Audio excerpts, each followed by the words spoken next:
Yeah, I don't know how I just keep doing that, man. I don't know how I keep messing up the damn thing, man. The date, man. We here, we live and direct, man. We in the building, we live right now. In the building, man. Salute to everybody out there, man. Salute to the whole Gouch Merlot in the building. Shout out to you, man. Um, we will we got a lot to get into, man. A lot to get into, man. There's so much going on right now, man. It's the weekend. It is the weekend.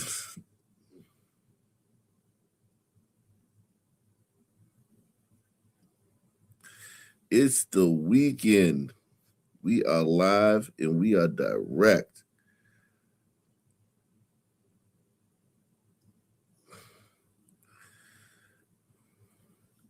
Everybody hit that like button. We going into it's so much going on, man. I'm telling you, man. You would think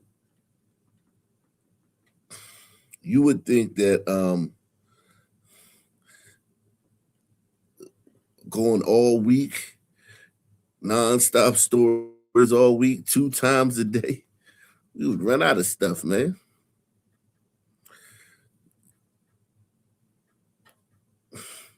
You you think we would have ran out of stuff? You would have think we would have ran out of stuff. We ain't run out of nothing, man. There's so much going on, man. Everybody hit the like button, man. We in the building. We are in the building, live and direct. No one else is doing what we doing, man, on a daily basis. No one is doing what we doing on a daily basis. Bringing in news that you can choose. Soothe your bruise.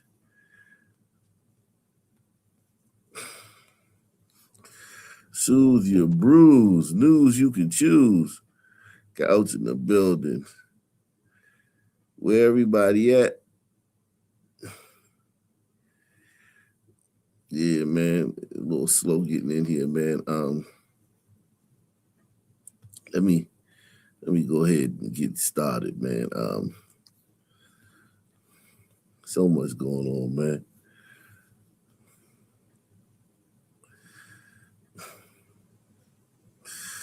R.I.P. Jesse Jackson, man.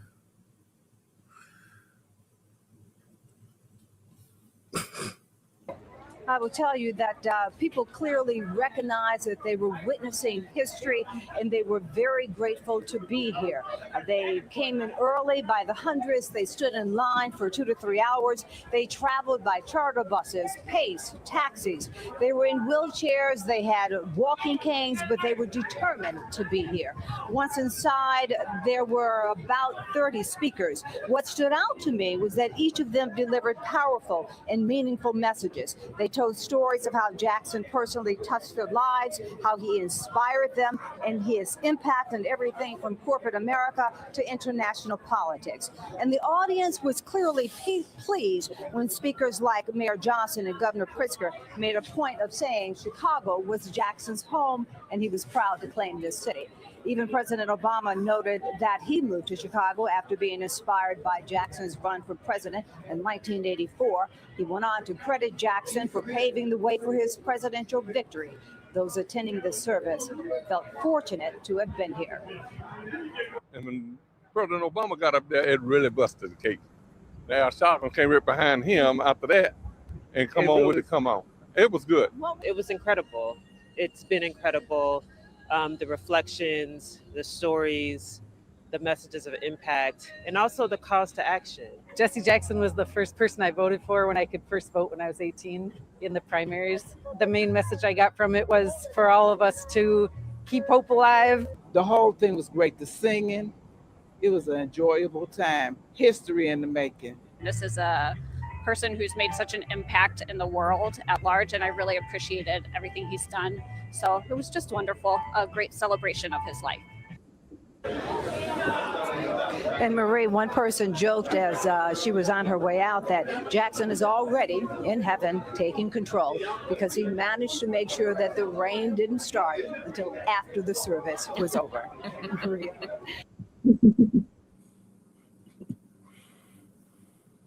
First at 5 on your news leader, 25-year-old woman is the latest person to be arrested in connection with the deadly shooting of a Beale Street flipper, Tawan Todd.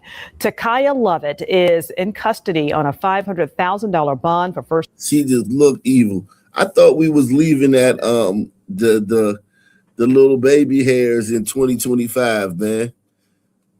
Y'all gotta stop that shit, sisters. Sisters, stop it. Leave them baby hairs in 2025, man. Leave them little baby hairs in 2025, man. We got to stop this shit, man. Seriously, man. What the fuck is that shit? Who started? Who told y'all that was cute? And who's not telling you that it's not cute? Every man need to get together and tell these women, hey, baby, that's not cute, man. I don't know what y'all thought it was, but it's not cute. It's not cute. Stop it now. I demand of you. And if you don't stop it, man, we're gonna have to take further actions, man. We gonna have to take some. We gonna have to enact Sharia law to get y'all to stop doing that shit, man. Stop it.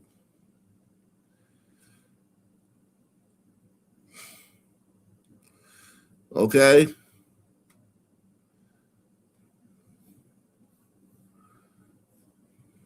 Okay.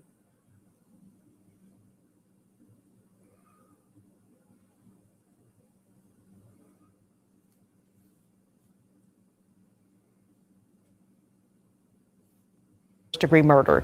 Good evening and thank you for joining us. I'm Stephanie Skurlock. And I'm Greg Hirsch. WRG's Raven Copeland joins us now live from Beale Street. And Raven, I know a friend says Todd knew the suspect. Fill us in.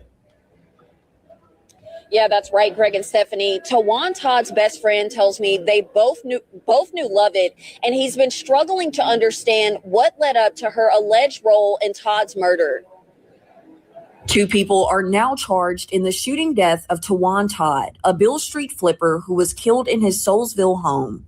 25-year-old Takaya. A Beale Street flipper. So I guess he does flips. He's acrobat, a street acrobat. You know what I mean? A street acrobat. Home. 25-year-old Takaya Lovett was arrested for first-degree murder Tuesday, just weeks after the arrest of a 17-year-old in connection with the shooting.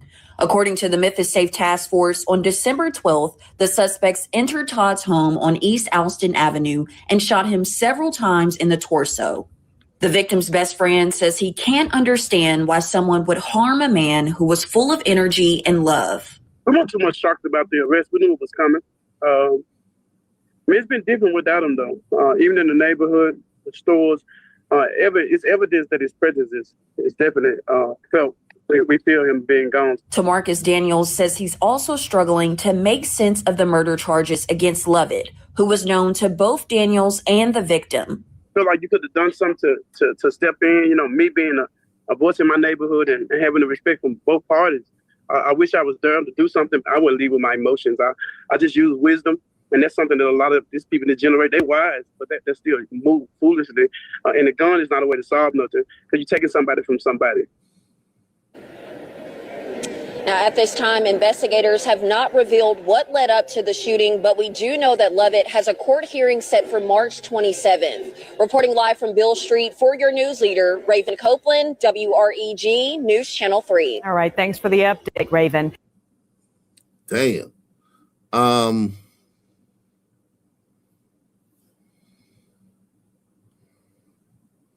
Updating breaking news tonight at 10. People in Hickory Hill are reacting tonight after a woman was shot by a child by accident in a shopping center. Investigators still have a lot of questions about this. You bet they do. That shooting happened in the middle of the afternoon at a busy area along Shelby Drive in Riverdale. WRG's Caitlin Barker is live after speaking with neighbors. And Caitlin, what are people saying about this tragedy? Yeah, Greg and Stephanie, people I spoke with are devastated by this accident, and they tell me it could have easily been avoided. It was an example to show you of what we need to do about gun violence.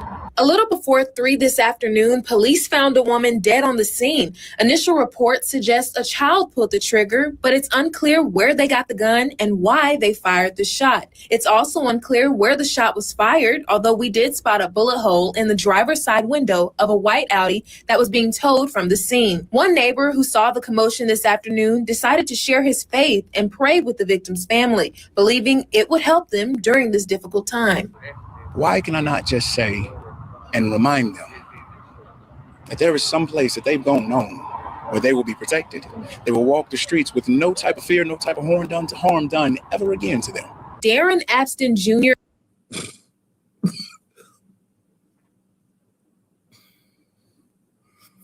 Wow.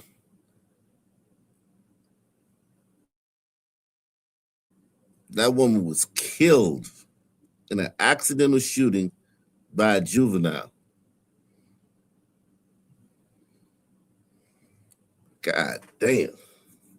We had that yesterday where the little girl was sitting in the car and she got shot by the juvenile, but this was a straight bullet. They're saying this was an accident.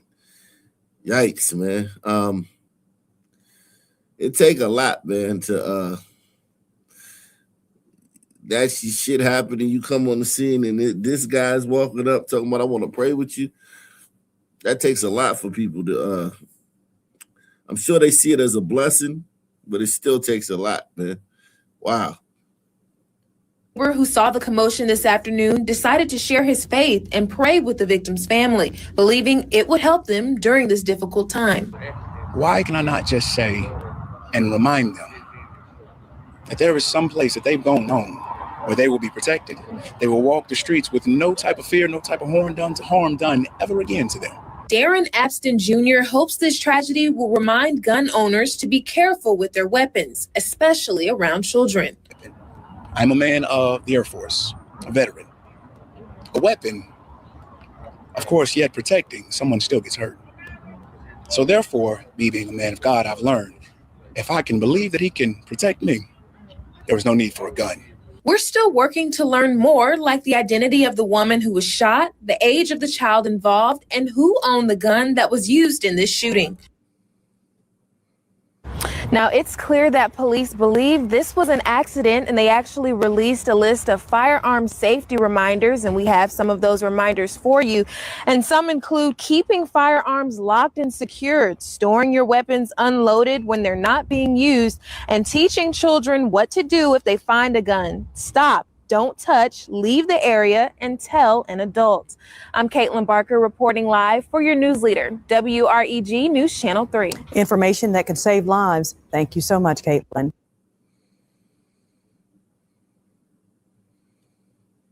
A horrendous crime put a 22-year-old back in jail tonight. Police arrested Jeremiah Taylor for allegedly raping a 94-year-old woman. Alexis Mir. Yeah, you heard that, man. You heard that. You heard that right. You heard that loud and clear. That wasn't that was loud and clear. That nigga raped a 94-year-old woman.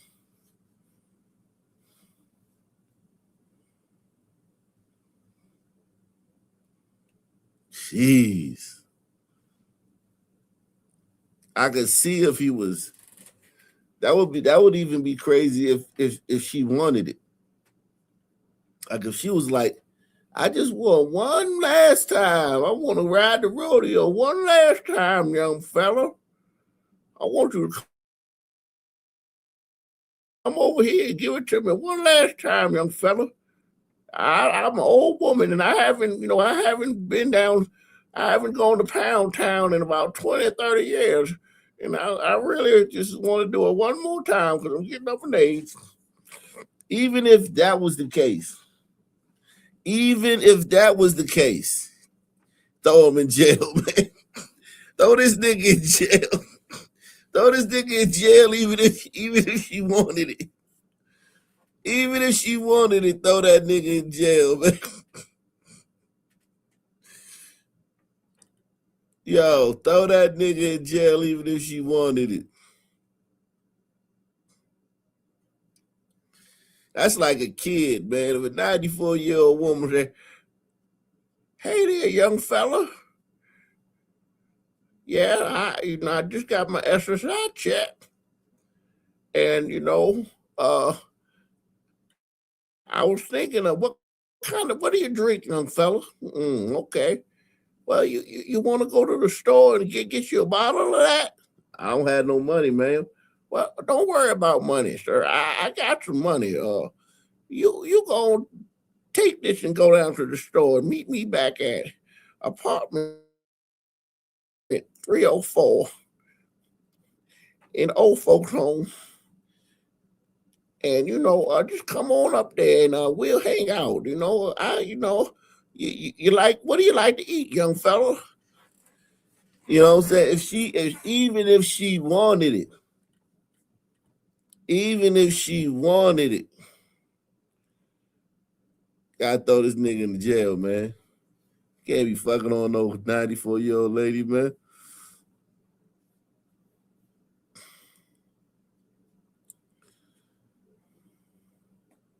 You can't be fucking on no 94-year-old lady, man. What's wrong with you, man? This nigga crazy, man. A horrendous crime put a 22-year-old back in jail tonight. Police arrested Jeremiah Taylor for allegedly raping a 94-year-old woman. Alexis Maroney is in the newsroom with details on Taylor's criminal history. Michael, Sylvia, at just 22 years old, Taylor had already been arrested for sexual battery, rape, and burglary. And now he's back in jail for similar charges. Hey guys, I'm going to shut down the other stream, the stream on Black Colombo. So come on over here to Ock Nation News. Everybody over here to Ock Nation News. I got to shut down that other stream. I don't know what they doing. They messing up my numbers, man. I don't know why it always does that. Every time I stream on Black Colombo, it fucks up my numbers.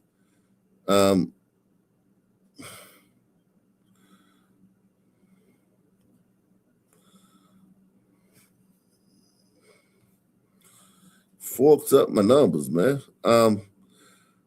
Everybody hit the like button, man. Smash that damn like button, man. Let's go. We in the building, man. Shout out to PL Sanders. Greetings, Ock and the nation of Ock. $5 challenge. Yeah, man. Support the channel, man. Thank you, man. Thank you for supporting the channel, PL. We need more like you, man. We need. Let's see if we get some new people. Some people that have never or haven't in a long time supported the channel. Some people who have never or haven't in a long time supported the channel, man. Let's see if we can get you on in the building, man.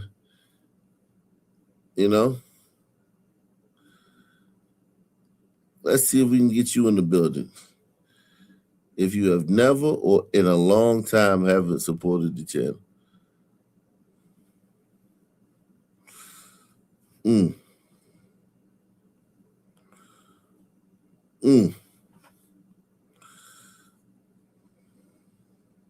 This nigga said I gotta pick Charles.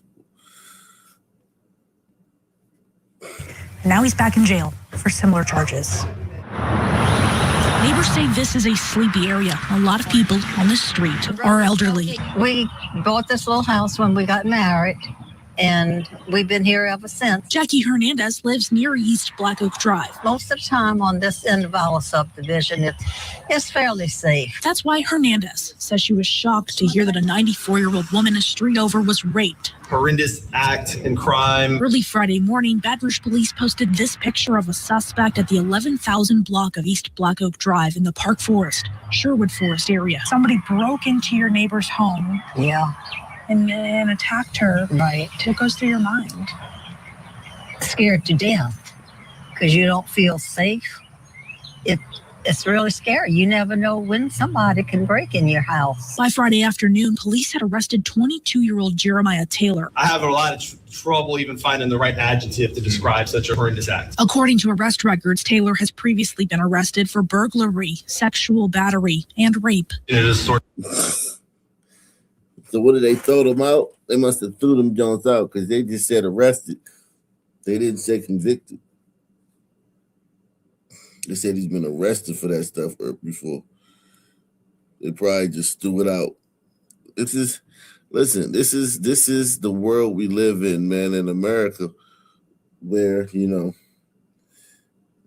want to talk about racism and fascism and Nazism. None of that shit is happening. What's happening is niggerism. Niggerism. Okay? This is why niggas got lynched back in the day. No, we'll talk about it. This is what niggas got lynched for. If you look into the stories of all those lynchings, a great deal of them were this. A great deal of them were this. Okay? A great deal of them were this. Shout out to Gouchman Low. Glad you are out and about. Challenge accepted. Salute to Gouch. Gouch in the building, man. Once again, let's see if we get some people to take this $5 challenge. Sponsor the program. PayPal, Cash App, or the Super Chat. Yeah, now Emmett Till didn't do all of this. Emmett Till wasn't lynched either. Emmett Till was murdered. He wasn't lynched. This is right here. This is what niggas got lynched for. And everybody wasn't lying. They tried to make it seem like everybody was lying back in the day. Every single white woman lied. Every single time. Sexual battery and rape. It is a source of frustration. That victim had a protective order against Taylor, but then he was released in January when the charges were dismissed. Police say they're tired of seeing the same people arrested for the same thing, time after time. Why this is happening is some questions that I would love y'all to ask the rest of the judicial system. The evidence is pretty overwhelming in this incident when we're looking at everything from security footage. Hernandez says she hopes this unfortunate incident leads to more security in the neighborhood. Does it give you peace of mind? Yes, it does. If we had more protection out here. Taylor is facing multiple charges, including rape, obscenity, and battery charges. At this time, court dates have not been set. I asked District Attorney Hiller Moore why previous rape charges had been dismissed. When we get a response, we'll put it on our website. That's WBRZ.com. In the newsroom, Alexis Maroney, WBRZ News 2. Jesus Christ. Now we gotta go to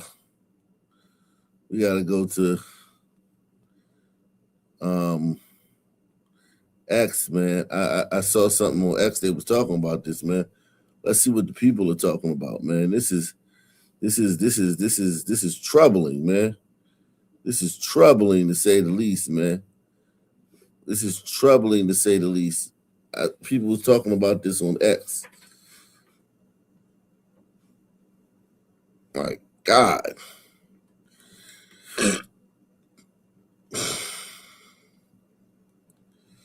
This savage beast right here. Look at this savage.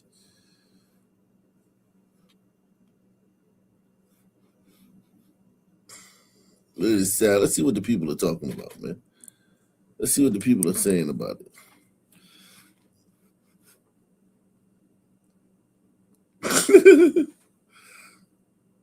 Yeah, just put a bullet in his head and toss him in a dumpster. Yeah. Let the flies and the fucking maggots eat him. Yeah, that's a good one. Listen, man. This dude gonna join a gang and shit. He gonna go to jail and join a gang.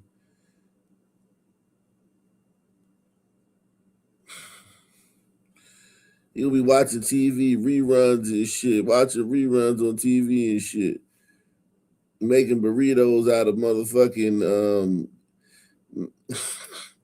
They're gonna be making fucking goddamn. They make everything in jail, man. Jail recipes and shit.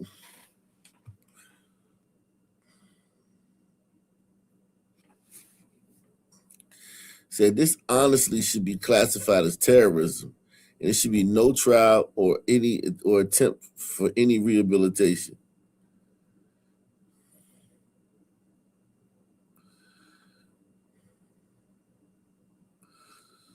Wow.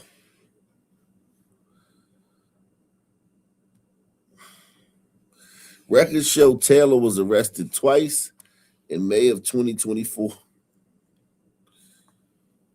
on burglary charges involving a vacant apartment.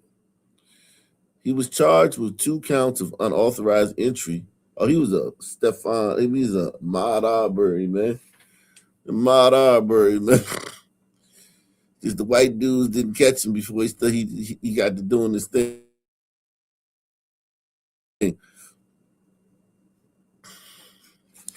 He was charged with 2 counts of unauthorized entry of an inhabited dwelling. He pleaded guilty in 2024 to 1 count of unauthorized entry of an inhabited dwelling and was sentenced to time he had already served in jail. The alleged rapes of 2024 happened 5 and 6 days after his guilty plea in the burglaries and his release from jail. Taylor was arrested in August 2024 after the woman said he raped her twice. She fled her home naked to escape her attacker, running to a neighbor's home, an arrest warrant outlined. She said her attacker had put a pillow over her face, pinned her down on the couch, and assaulted her on August 26, 2024. BPD's investigation revealed that the victim had allegedly been sexually assaulted a day prior on August 25, 2024, and that the attacker recorded the assault on the victim's cell phone. According to an arrest warrant, the victim said she had been drugged. The warrant added. This is a bad guy, man. This is a bad guy, man.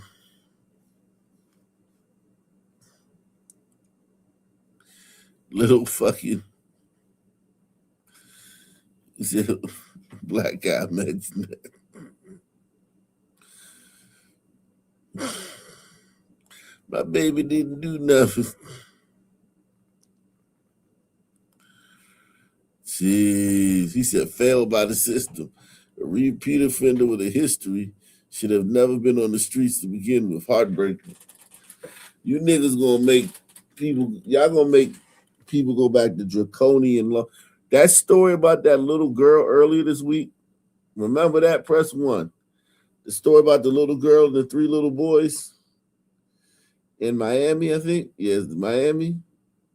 Put rocks in her mouth, allegedly, to stop her from screaming. Now this, you niggas gonna make people, y'all making people think that black men are animals, man. Like, salute to Steve Grady, man. Steve Grady is in the building. Said I was guessing him to be a nursing home worker. They get arrested regularly, male and female. Yeah, yeah. But 94 is ridiculous. I know those home health aides. You get caught sometimes doing some crazy stuff. This woman 94, man, she probably couldn't walk, let alone put her legs up in the air, let alone like she was so brittle and frail. He could have probably killed her, man. I'm surprised he didn't kill her doing that to her, man. Them old people be brittle.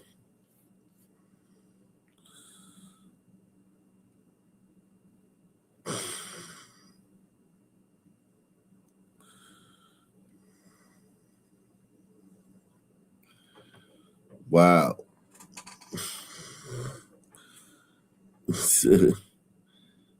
What type of human is this?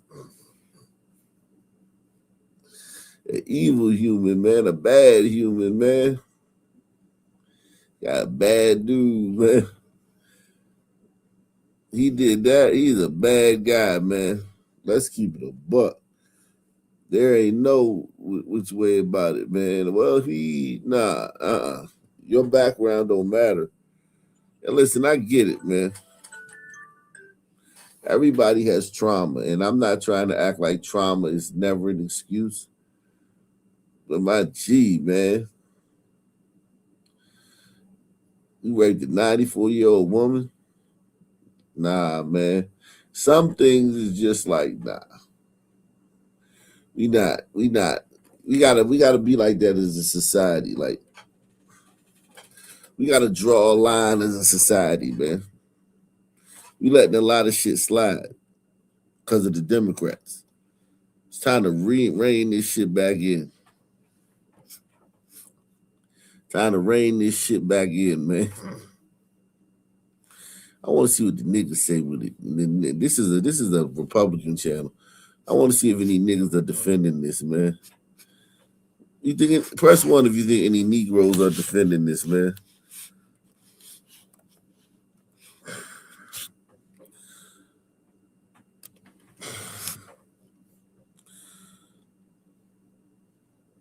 Press 1 if you think any Negroes are defending this.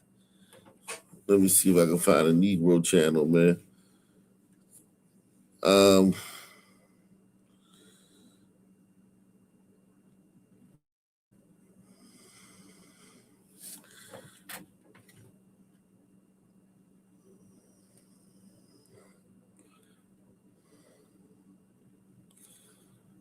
Let me see. Dang. A lot of black channels aren't talking about this. A lot of black channels aren't talking about it. It's mostly conservatives, man.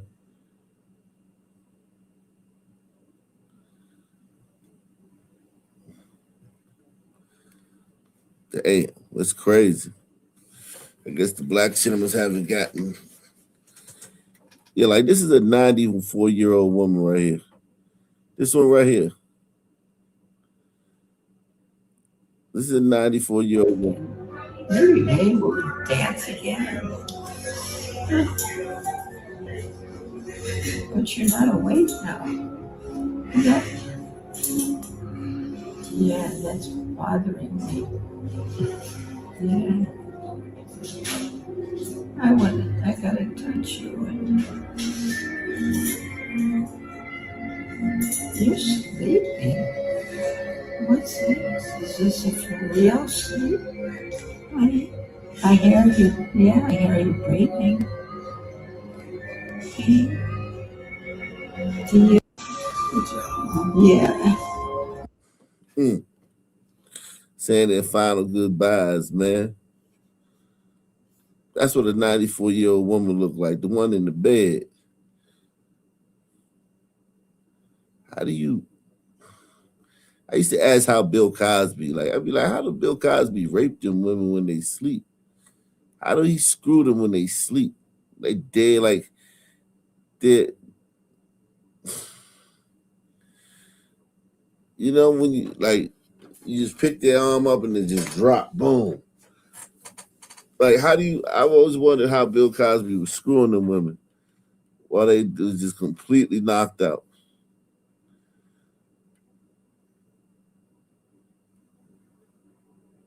But he did it. And I'm also wondering how this dude could screw a 94. I just don't, God damn, man. How the fuck do you school a 94-year-old woman? The suspect is... How do you school a 94-year-old woman, man? And then look at him. Head up. He's supposed to... And if the police fucked him up, niggas would be crying and shit. On police brutality and shit. Look at this nigga, man. He holding his head up after that shit, man. Nigga supposed to have his head hanging low, man. This nigga head high. Shoulders back, man.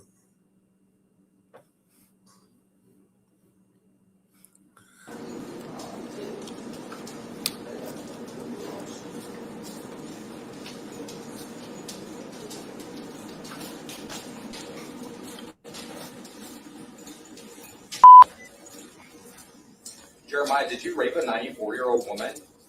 No. What was that? No. You didn't do that? No. So what is this? Oh, man, no. Rape.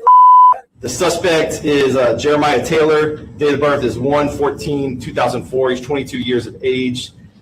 He's going to be charged with first-degree rape, second-degree battery, cruelty to the affirmed, and obscenity.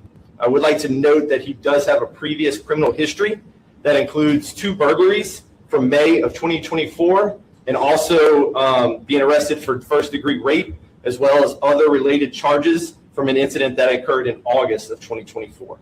He was arrested and had been held in jail for that charge until mid-January of this year. Questions? Chief, can you talk about, obviously you guys did your jobs in the first cases. He was arrested in the court system, but he was obviously released. Can you talk about how frustrating it is when your officers are out doing their jobs and then these individuals get back out on the streets and then another similar thing happens? Yeah, so if you don't notice, if you haven't picked up, anytime when we are putting people arrested on Facebook, we're also including their criminal history because it is a source of contention. It is a source of frustration on our department and with our officers. Why this is happening, some questions that I would love y'all to ask the rest of the judicial system.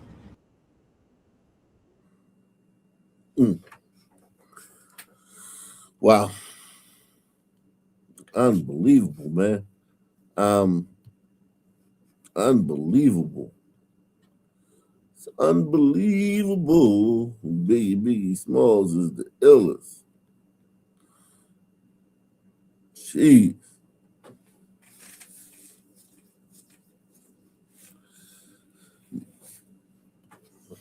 Joining us, we're going to get right to that story. The school system gave us video from the school bus, and so did the mother.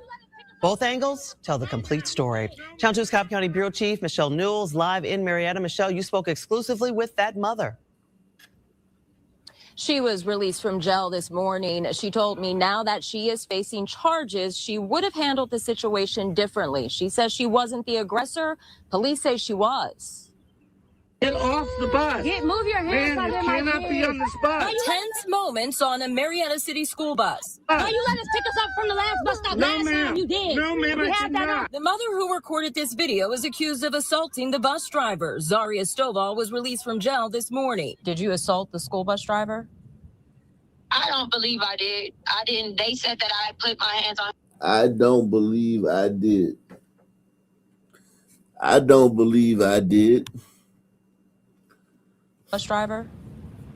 I don't believe I did. I didn't. They said that I put my hands on him first. I did not put my hands on him first. It happened when Stovall got onto a bus and tried to pick up her children from a different bus stop. Police say that's against school policy. The mother of the child went onto the bus and assaulted the driver, and so obviously we don't take that lightly.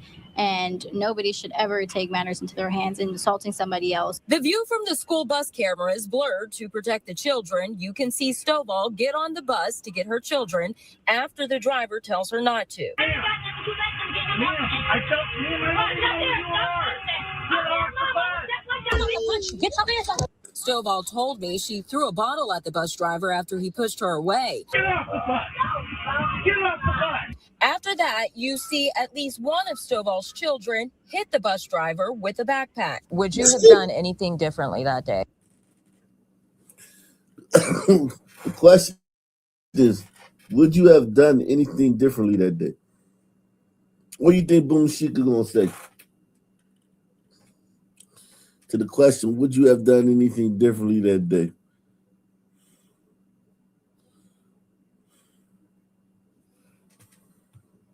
To avoid getting charged. Yes, I would have. The district says it doesn't comment on criminal investigations. The mother told me she would have followed school policy to prevent this from happening. She is fighting the charges. I'm working on that story for Channel 2 Action News at 6. Live from Cobb County, Michelle Newell, Channel 2 Action News. Georgia law protects bus drivers, penalizing people who attack them, just like those who go after teachers or school administrators. It's a misdemeanor to insult or abuse school officials in the presence of students.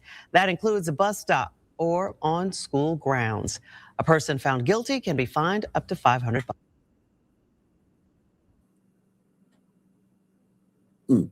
Wow, this is insane, man. Let's see if we can find out some more about this. This is insanity. So we're going to start with a tough one, very tough one. It's unspeakable, really. A 94-year-old woman raped right here in Baton Rouge. Tonight, Baton Rouge police say they worked through the night to identify their suspect and arrest him. Our chief investigator, Chris Nakamoto, is here now with what neighbors have to say about this, who, as you can imagine, are stunned. And what may make you even more mad is the suspect's troubling criminal history. Chris. Good evening, Greg. Jeremiah Taylor is no stranger to law enforcement. In fact, he was just released from jail in January for a slew of other charges. Tonight, neighbors on East Black Oak Drive near Park Forest and Sherwood Forest are stunned. Jeremiah, did you rape a 94-year-old woman? No. What was that? No. You didn't do that? No. So what is this? I don't know, man. I don't rape no body, man. Wearing handcuffs and only speaking with profanities, 22-year-old Jeremiah Taylor is accused of the unthinkable. Investigators say he raped a 94-year-old woman who lived on this street in Baton Rouge in broad daylight. Neighbors are stunned and say the woman always was outside, tending to her yard, and the neighbors all looked after her. This is horrible. You know, Satan is busy, you know, and it is just bad. Stuff like this don't usually happen around here.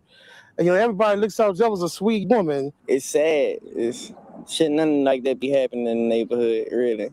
That's sad. That's sick. The WAFBI team first to report Taylor's troubled past with arrests for rape, burglary, unauthorized entry, all within the past 2 years.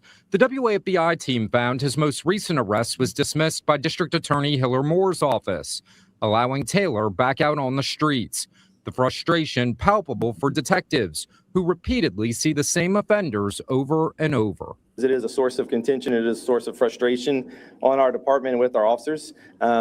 Why this is happening is some questions that I would love y'all to ask the rest of the judicial system. Following yesterday's rape, detectives worked quickly, putting photos out on Crime Stoppers Friday morning, and the community responded with an incredible amount of tips. Within just minutes of us releasing those photos, public reached out to us and was able to give us information about the location of the suspect. Our detectives then went and were able to arrest the suspect within just a few minutes in the same vicinity. For neighbors who look after neighbors, if he's found guilty, many of them say they want to see Taylor pay the ultimate price. They want to see the state seek castration in this case and more. I don't think he deserves to live. Honestly. Cat, that ain't enough. That ain't enough. You still can walk around.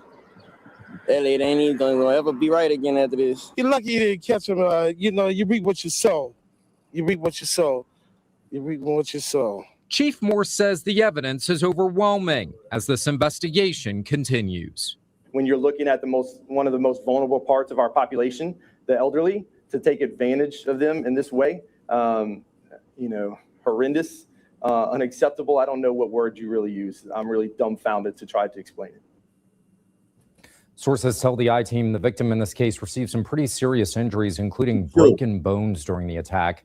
Taylor is locked up. Broken bones. You know, like once people turn 70, they could fall and break their hip, man. Old people break stuff all the time, just from simple falls. This nigga was fucking that lady, trying to bust a nut and shit. I'm sure he broke a lot of bones on her. I'm more sure he broke her bones. Unbelievable, man. In the East Baton Rouge Parish Jail with no bond this evening. For the WAFBI team, I'm Chris Nakamoto. Greg.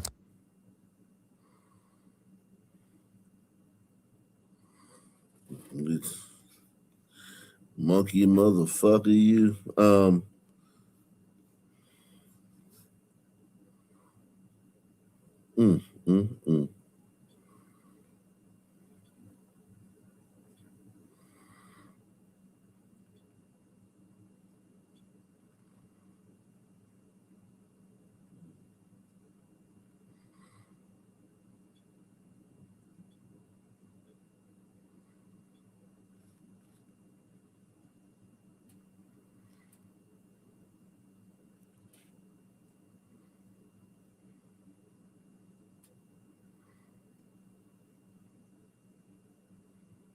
Wow.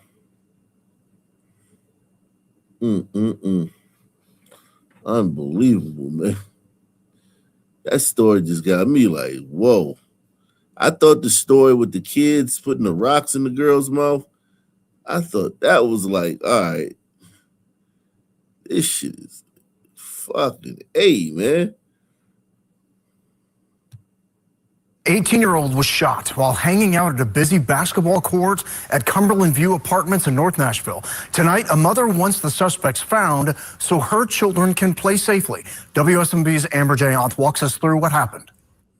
Police are telling us this was an attempted robbery. They say the 18-year-old was sitting on a park bench right next to the basketball courts when shots were fired, and it all happened while children were outside playing. A mother, too frightened to go on camera, tells us she's frustrated that her children have to dodge bullets right outside of their home. I heard gunfire. I had a couple of kids outside, so they were rushing in, and he took off running. Police say the 18-year-old was visiting the apartment complex on Thursday. While he was sitting near the basketball court, they say 3 men armed with a gun came up to him demanding his belongings. As he tried to get away, the robbers began shooting, hitting him as the nearby children tried to help. And he kept moving. And the fact that a 9, 10, 11-year-old is like, we need to be still when you get shot. How do they know that? Police say the teen ran to the nearby MTA bus transit center where he was able to get help. Just across the street from Cumberland View Apartments, there are several Airbnb homes. A man visiting the area tells us he was walking to a nearby market when he saw police, but didn't realize an 18-year-old had been shot. It's pretty alarming. I probably wouldn't have been walking around if I knew that. Metro Police have a precinct nearby and tell us they are doing patrols in the area every day, but some say that still hasn't made them feel any safer. I don't think I'll be going for many long walks around the neighborhood. Police tell us part of the attempted robbery was caught on camera. They're reviewing that surveillance video now, but so far they're not releasing a description of the men involved. Reporting in North Nashville, Amber Jayanth, WSMV4. Well, there have been several shootings at the Cumberland View Apartments over the last few years. A teenager was shot several times on Christmas Eve in 2024. There were also 2 shootings just months apart in 2023, but in every case, the victim survived. Wow.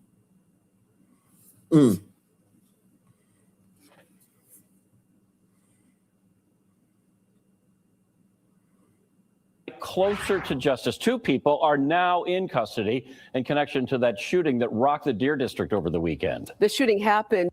Them glasses, man. Look at them glasses, man. Look at them shades, man. Look at them shades, man. Jesus Christ, man. Fuck it, hey, man. Look at that shit, man.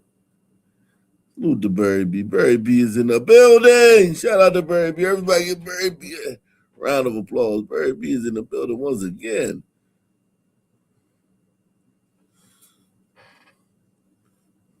Our nation, stand up. Hit the like button, man. Hit the like button, subscribe, support the channel. So many ways to support the channel, man. Yeah, man, we in here.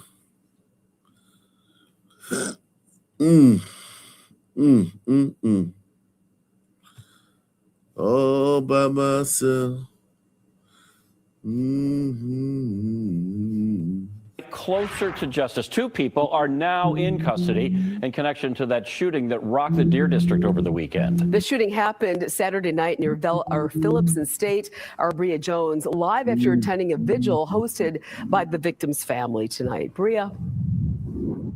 Good evening, Ted and Mary. The victim has been identified as 47-year-old Sharita Barber. Now, that shooting happened right here at this intersection. You can see that there is a MPD cruiser here now just patrolling the area, monitoring the scene, as there is another concert here tonight in this area. Now, her family says that the shooting from Saturday, it started as a fender bender and then escalated to gunfire. Tonight, they are relieved that 2 people have now been arrested. Video making rounds on social media shows an altercation Saturday night in the Deer District. Shortly after, police say shots were fired at Phillips and State, killing 47-year-old Sharita Barber. Sharita, we gonna miss you so very much. Tuesday night. Killed her ass. Damn. Bodied her shit. Damn, Sharita. I wonder if that was her doing all that hooting and hollering in this video. I wonder if this was her. If this was Sharita. Been arrested. Video making rounds on social media shows an altercation Saturday night in the Deer District. Shortly after, police say shots were fired at Phillips and State, killing 47-year-old Sharita Barber. Sharita, we gonna miss you so very much. Tuesday night, Barber's family honoring her life near her old stomping grounds at 24th and Vienna. The vigil happening as Milwaukee police confirmed 2 arrests in the case. A 26-year-old man and a 24-year-old woman are both now in custody. Does that bring you any closure knowing that people have been arrested for this? Closure? I mean, the life is gone. We won't get the life back. Rosalind Gray is Barber's aunt. She says her niece had just left a concert when she was involved in a fender bender that tragically became a fatal shooting. Sharita, being the humane person that she was and professional, was just possibly just a little upset about having her window broken out. She acknowledged that some footage leading up to the shooting appeared to show Barber with a gun. She used the weapon as a tool to protect herself from. So she had a gun, but she didn't fire it. She had a gun. This is a little bit trickier than what is presented. Being the humane person that she was and professional, was just possibly just a little upset about having her window broken out. She acknowledged that some footage leading up to the shooting appeared to show Barber with a gun. She used the weapon as a tool to protect herself from multiple people, not to hurt someone. Gray is urging people to think before pulling the trigger. Never know who is on the other side of that bullet. Now, Barber leaves behind 2 children. Her sons were at tonight's vigil. As for the 2 people that have been arrested in this shooting, Milwaukee police say that charges have been sent over to the district attorney's office. And I'm reporting live downtown, Bria Jones, Fox 6 News. There is video of the incident after the fender bender. Is that how police track down these suspects? Do we know? Well, at this point, Ted, that is unclear, but we know that we are in the Deer District, so we can only imagine the number of cameras that are in this area that potentially captured the shooting. Good point. Bria Jones reporting live for us. Thanks. Wow. Wow.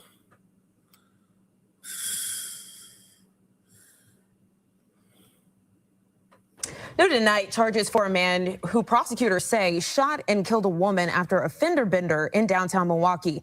Demetrius Riley is charged with first-degree intentional homicide. Investigators say he shot and killed. That's the nigga, man. That's the Negro right there that did it, man. Salute to everybody out there, man. Everybody hit that like button, man. Smash that like button, man. We need that. We need some help with this algorithm, man. This algorithm kicking our ass as a channel, man. This algorithm kicking this channel's ass, man.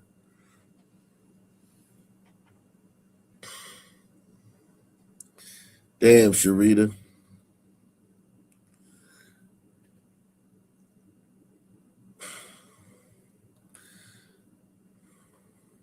This nigga.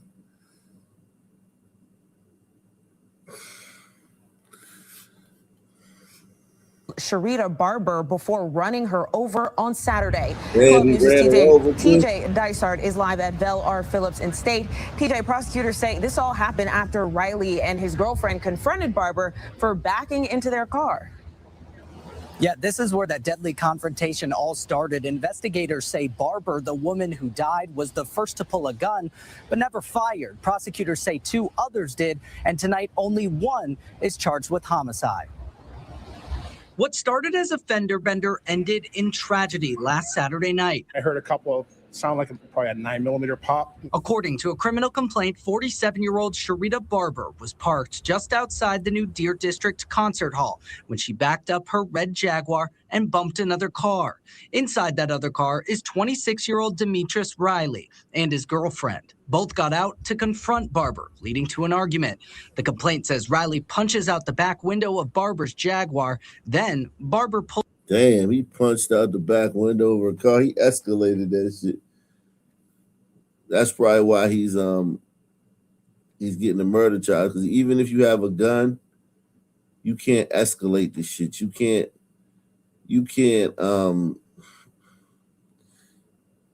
be the aggressor.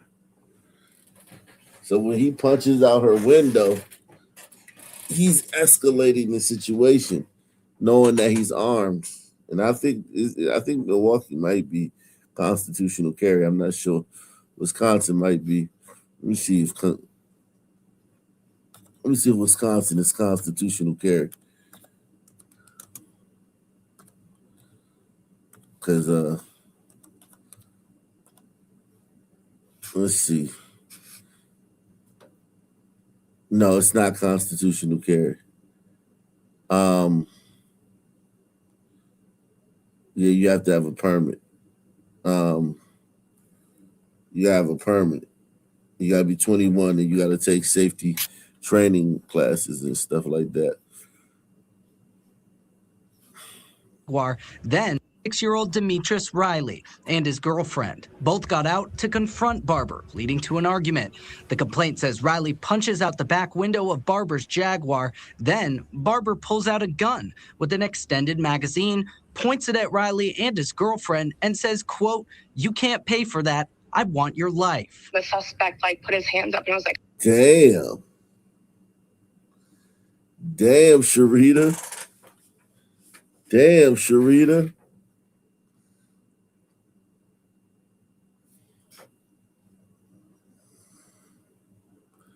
Hold on. 6-year-old Demetrius Riley and his girlfriend both got out to confront Barber, leading to an argument. The complaint says Riley punches out the back window of Barber's Jaguar. Then Barber pulls out a gun with an extended magazine, points it at Riley and his girlfriend, and says, quote, "You can't pay for that. I want your life." the suspect put his hands up and I was like, I'll pay to get it fixed. Investigators say that's when Riley's girlfriend grabs a different gun and shoots Barber. With Barber motionless on the ground, prosecutors say it's Riley who then took the gun from his girlfriend and shot Barber at least 4 more times. Oh, shit.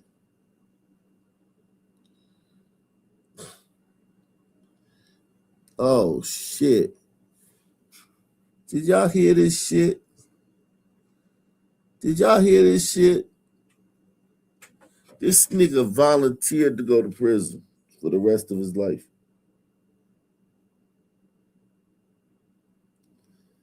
This nigga volunteered to go to prison for the rest of his life.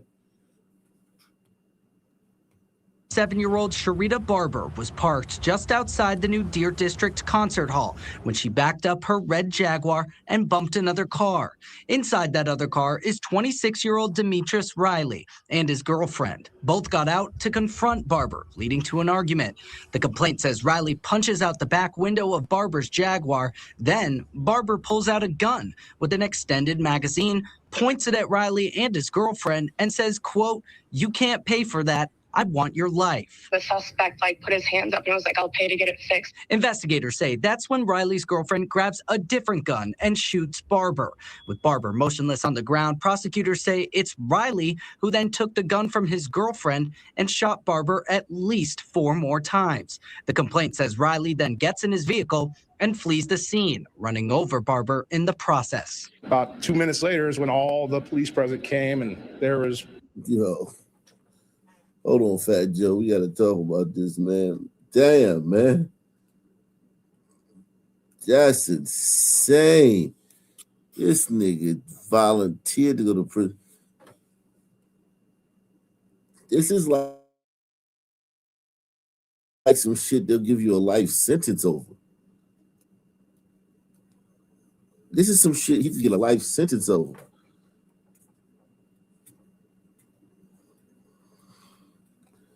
What the fuck was this nigga thinking, man? What the fuck was he thinking?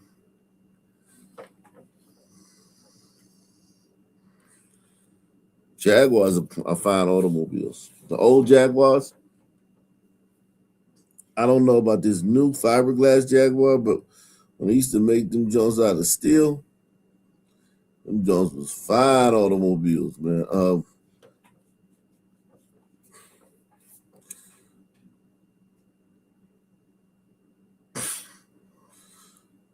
He had a girlfriend. He told us to look at his hairline, bro had nothing to lose. He had a girlfriend. His girlfriend is innocent because she shot the girl when the girl pulled out a gun and threatened her, so she shot her. This nigga grabs the gun, shoots the motionless woman 4 more times after previously punching out her window. Yeah, he gonna have to plead, man. This dude ain't taking this to trial. Whatever they give him, man, they probably gonna give him a deal like, look, man, we'll give you 40 years. We'll give you 40 years. You have to take that or go to trial and get life. They probably offer him 40 years, maybe even 50. You can come home when you're 70, then. What's wrong with these niggas, man? Nigga, this is dumb, man. This was just stupid, man. This was stupid.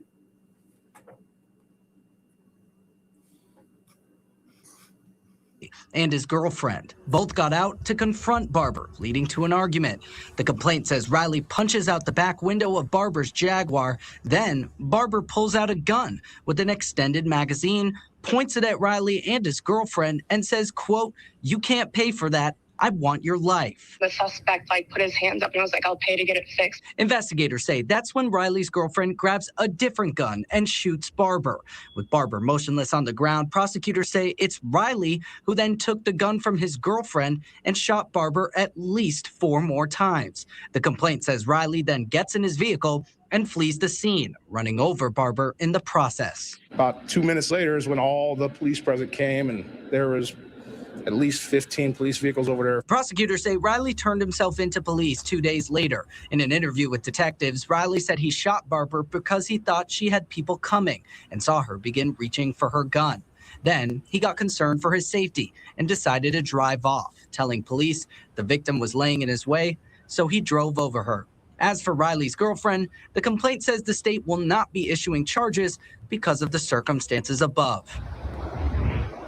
A shocking story, TJ. Barber's family is responding tonight. Yeah, they declined an interview with us tonight, instead releasing a statement saying Barber was, quote, loved by many, and we, the family, would like everyone to put the guns down and pray, as we are only hurting each other. Certainly words to live by. Thank you, TJ.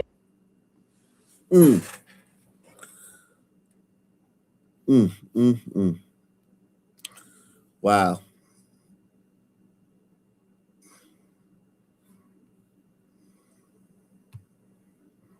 New at 4:30, the case continues for the woman accused of killing a Memphis pastor last year. Samantha Marion appeared in court this morning. WREG's Quimitra Wilborn was also in the courtroom and has the latest update. The discussion of whether Samantha Marion will receive an increased bond has been resolved. She's accused of shooting and killing Memphis pastor Ricky Floyd last year. For the past year, she's been out on a $100,000 bond, which at one point the state requested to be increased. But after multiple delays, both sides ultimately agreed to waive the bond hearing, saying they do not believe she poses a danger to the community. So the state is indicating they're okay with the bond, the sufficiency of the bond? There's no indication that she was an increased risk of flight or danger to the community. She was not a danger to anybody other than the person who, in our opinion, was the agitator in this situation. An indictment alleges Marion unlawfully and knowingly killed Floyd back in March outside of a downtown bar where the two reportedly got into an argument over religion. Video taken by Marion shows Pastor Floyd approaching her as she tells him to back off moments before the shooting. Attorney John Keith Perry says his client acted in self-defense. He says that as they wait for trial, he will continue to analyze all the evidence to build his case. It was a short interaction time, but there are multiple angles which require hours of kind of review and study of the different film work that's involved. Reporting for your news leader, Quimitra Wilborn, WREG News, Channel 3. And Marion is due back in court April 2nd.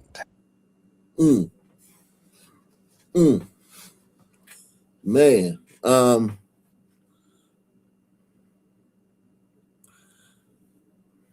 Wow.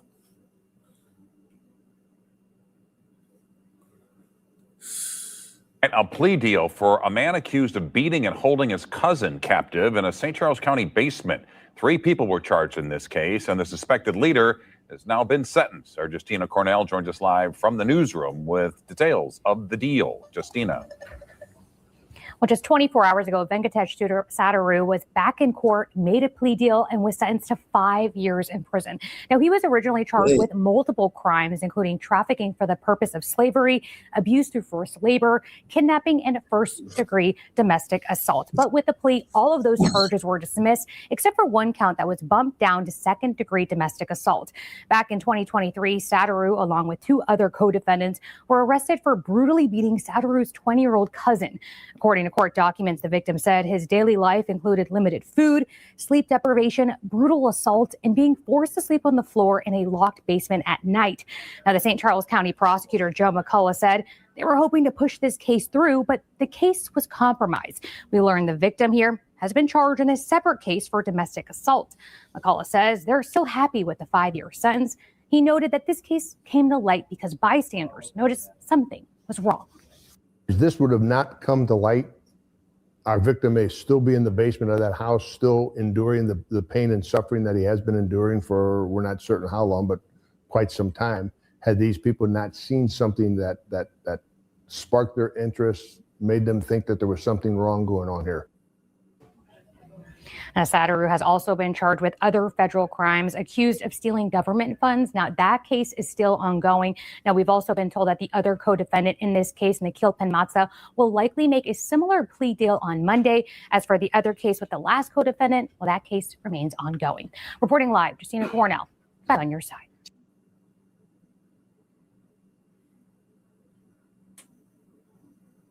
Wow. Unbelievable, man. Unbelievable.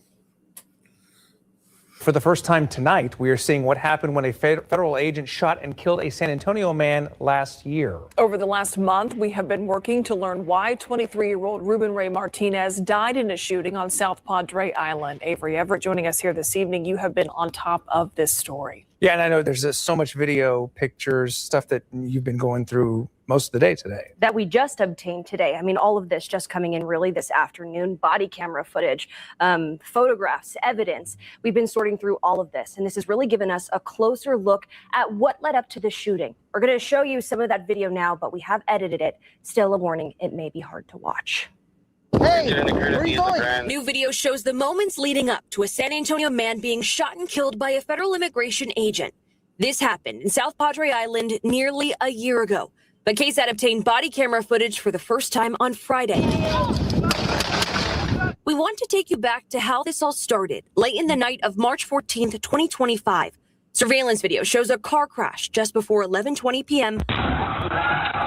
Documents we obtained on Friday state agents with Homeland Security investigations were helping direct traffic after the accident. About 20 minutes later, body camera footage from a Texas game warden shows 23-year-old Ruben Ray Martinez in a blue car driving toward the crash scene. We know Joshua Orta was the passenger seated next to him. Now, there is no audio in the clip during this interaction, but we can see the game warden moving his flashlight and Martinez starting to drive away. Another body camera picks up part of the conversation. And then we hear someone say, 3 different body cameras show Martinez driving into the intersection. And that's when we hear officers yelling at him to stop. Stop him, stop him, stop him, stop him, stop him. He continues to drive, and a spokesperson with ICE told KSAT an agent was then hit by Martinez's car. We can't fully see that from these angles, but we do hear when another agent fires his gun. Documents reveal the agent who shot is named Jack Stevens. He identifies as a Homeland Security Investigation Supervisory Special Agent. At the scene, they attempted to provide first aid to Martinez after pulling him out of the car and handcuffing him. But he was pronounced dead just before 1:30 a.m. on March 15th of 2025. Alcohol and THC were found in his system. He died from multiple gunshot wounds. Hours after the shooting, the passenger in Martinez's car, Joshua Orta, was interviewed by the Texas Rangers. Because I know around cops, we get like real, we tend to get jittery. And he just kind of like out of reaction, I guess, kind of pushed the gas. But I know he didn't like floor it. It was barely moving. Orta has since died in a San Antonio car crash back in February of 2026. But when he was interviewed with investigators last year in this video, he says Martinez didn't mean to hurt any officer. The officer kind of like get on the hood, like he didn't necessarily hit him, but like kind of like, caught his feet. A document we obtained says this interview, along with the videos and photos we've shown you, were sent to the Cameron County District Attorney. But as we reported to you just last week, a grand jury ruled the shooting a justified homicide. So the attorneys representing Martinez's family say they saw this video for the first time yesterday. They sent us an emailed statement tonight that said in part, quote, "The evidence released yesterday by the Texas Rangers once again calls ICE's official account of the fatal shooting into question. These new videos confirm that Ruben's car was barely moving when he was shot. They say he was braking, not accelerating, that nobody was on the hood of his car, that nobody was in front of his car when he was shot, that he was shot at point blank range through his side window by an ICE agent who was in no danger." End quote.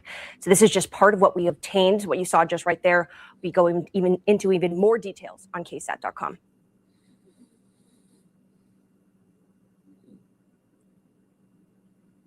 Unbelievable, man. Wow. Jeez. Right. A plea deal for.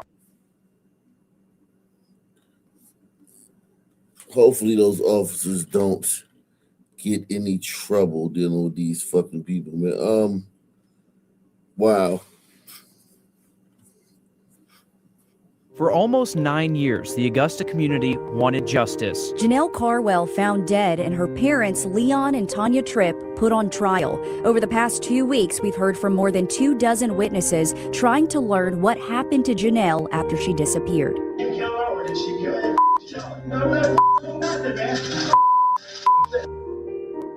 And today, the fate of the Tripps was decided. Leon Lamar Tripp, through the jury, find the defendant as to count 1, malice murder, guilty. Tanya Faith Tripp, through the jury, find the defendant as to count 1, malice murder, guilty. Guilty on all counts. Now the community can rest easier. This baby girl received justice, and that's all we wanted. That's all we wanted. and she could rest now. This day, in Jesus' name I pray. Amen. The Tripps will spend the rest of their lives in prison without parole, and more on top of that for the murder of Tanya's daughter, Janelle Carwell. Thank you for watching News 12 at 6 o'clock on WRDW+. I'm Will Rio. And I'm Zaina Halliburton. Your Sydney Hood is live from the courthouse and has been following this for us since the start. Sydney, what was it like in the courtroom today when those verdicts came down? Well, when the jury returned to the courtroom, you could really feel the weight of what was about to happen. People were sitting inside that courtroom, people who have followed Janelle's case since she was first reported missing in 2017. They all sat in silence as that verdict was read. And like I mentioned, it's not just people who searched for Janelle who were in that courtroom. Investigators who have worked this case since the start were in there listening. Many of them have been sitting on this trial since the very beginning. And for many of them, this moment today was about a 16-year-old girl whose name this community has held on to for nearly a decade. This baby girl received justice, and that's all we wanted. That's all we wanted. And she could rest now. She's home resting now because of what happened here in this courtroom today. We had a prayer this morning right here in the hallways of this courthouse, believing that justice will be served for Janelle. And now we could say she's home at peace. Many people gathered in the prayer Pastor Harden just mentioned, people who have stayed with Janelle's story since day one. Prosecutors say this verdict came after years of work from investigators, attorneys, and community members who kept Janelle's story in the spotlight. They credit the people who followed this case for helping push it to this moment. You know, she was everybody's daughter. The dentist who she was a patient for about 2-3 years. She had even said that as well. She's like, I hope we can finally be done with this because we were about to go to trial 2 years ago. So Janelle was really, I think, everybody's daughter.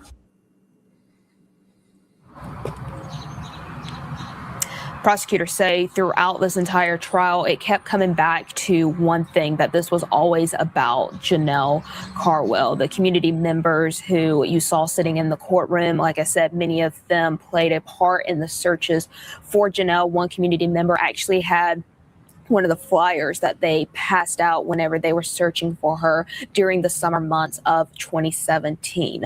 Coming up on 6:30 local on WRDW+, we are going to take you to those emotional moments before and after that verdict was read and hear from the people who say they showed up for Janelle back then, nearly 9 years ago, and say they are showing up for her now and refusing to let her name die down. Absolutely not. And they definitely show that today. Here we are nearly 9 years later, the community still supporting Janelle. A powerful image there to see them all holding hands and praying as that verdict was being delivered earlier today, too. So thank you for covering this, Sydney. We've done a great job. Wow. Oh.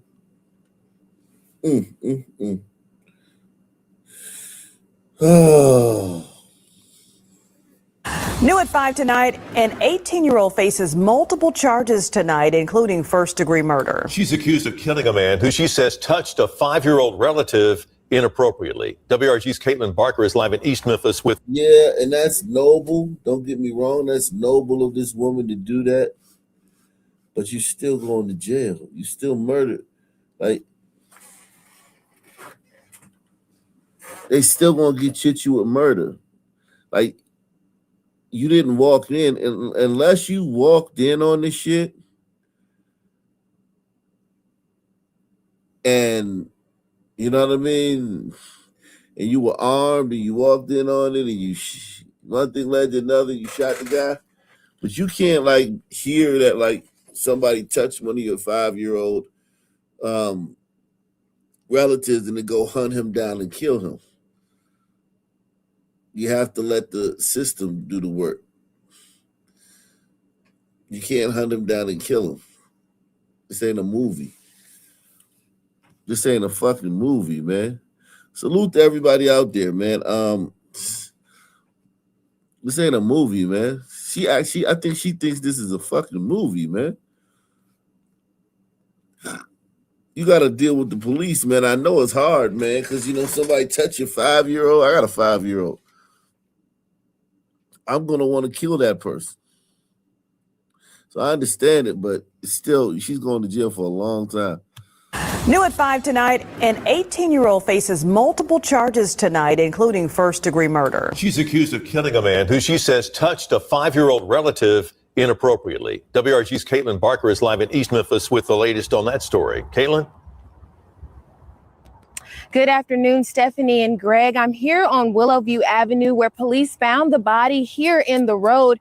And while we were here, we also saw multiple shell casings and caution tape on this mailbox here behind me. Now, Alishan Torres is accused of shooting Noy Rincon 14 times in his van. Now, Torres told police Rincon touched her 5-year-old relative inappropriately. According to court records, Torres asked to borrow Rincon's phone before confronting him about the incident. That's when she allegedly shot him multiple times in his van, took pictures of the blood, and then took the van to an abandoned house and repainted it. I spoke to neighbors who wanted to remain anonymous. Yeah, that's not even a crime of passion. That's like, premeditated murder and first-degree murder. Yep, she went with first-degree murder. But they say this crime left them speechless. It's a sad situation. I mean, it's sad that the world has come to this, but I don't know. I just pray for her and just pray for us all, because we all need that. Yeah. Now, Alishan Torres was arrested on Thursday and charged with first-degree murder, tampering with evidence, and unlawful use of a firearm. I'm Caitlin Barker reporting live for your news leader, WREG News Channel 3. Wow.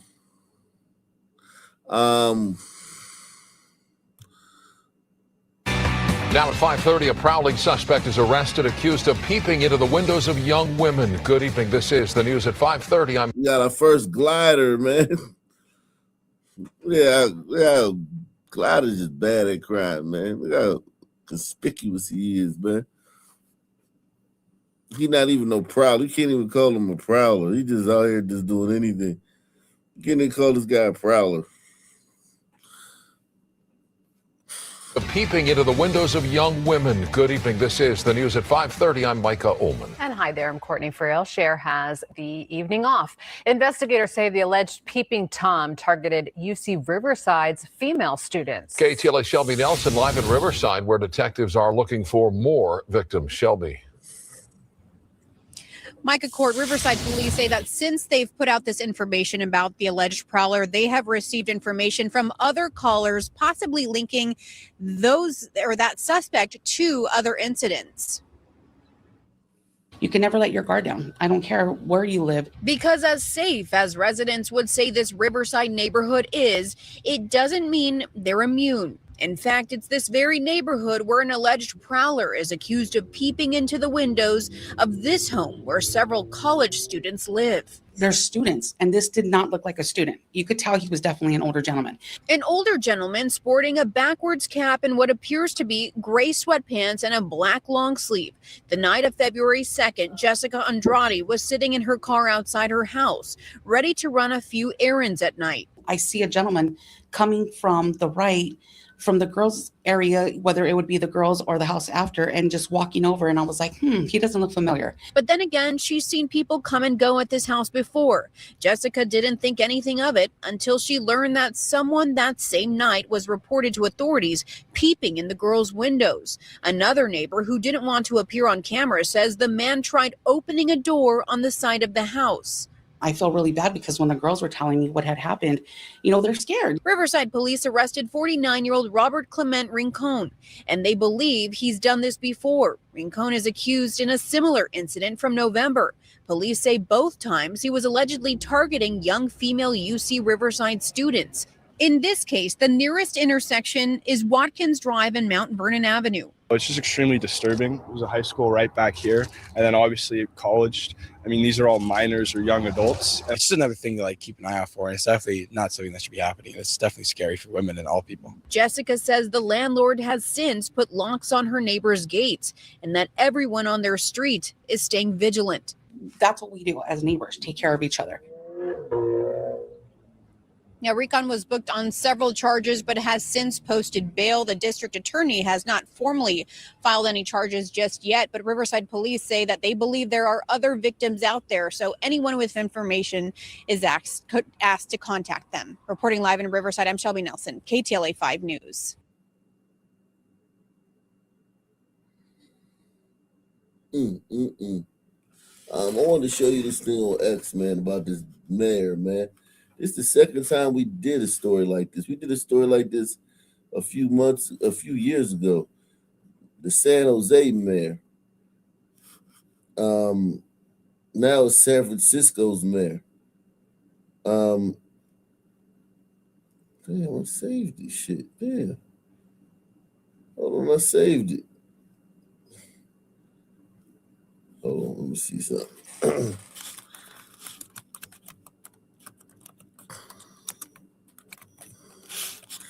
Yeah, man.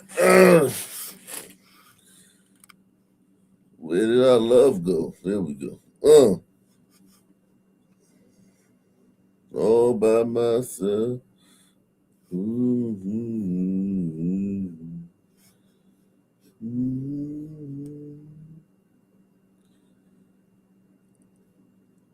Watch this. This mayor is under fire because he sat there and watched his fucking personal security guard get the shit beat out of him by some vagrant. This is the second time this has happened in California, too. Like I told you. Happened with San Jose mayor. That shit was fun. That was hysterical. Look at this. He just walks away. He's like, I'm too important for this. He could have been a badass. He could have stepped in and helped the security guard. And people would be like, yo, this is a bad motherfucker, man. He ain't no. Instead, now he looks like a coward. He's just a bad person. Because I know that security guard should be able to handle this. That's what he's paid for. But he couldn't. He couldn't, and he got fucked up, and you just walked off on him.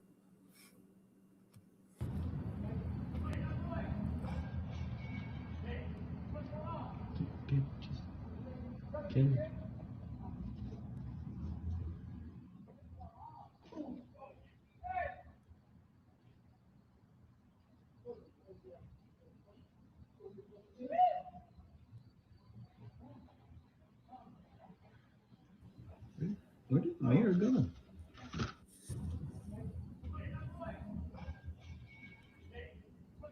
Watch this. He slams him. Watch he slam him on his back of his head. Bam.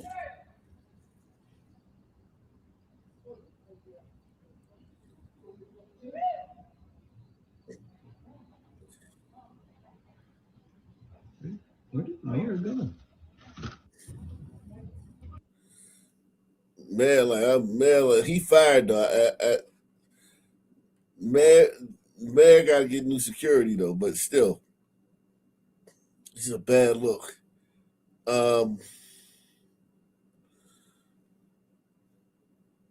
He said, "I'm a pussy. I'm a pussy." It's crazy.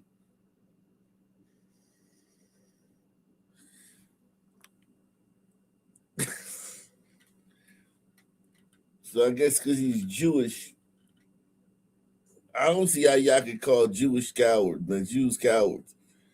Jews set it off. They say Dan Lurie is Jewish. He was born into a prominent Jewish family in San Francisco with his father, Rabbi Brian Lurie. serving as executive director of the Jewish Community Federation of San Francisco and the president of the New Israel Fund. He Jewish. He's Jewish. And his mom is Miriam Mimi Lori Haas.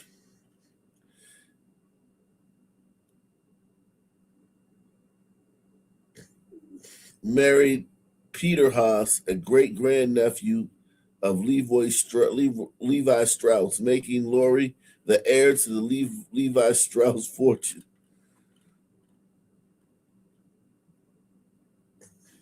Lori is a member of the congregation of Emmanuel El, a Reformed synagogue in San Francisco.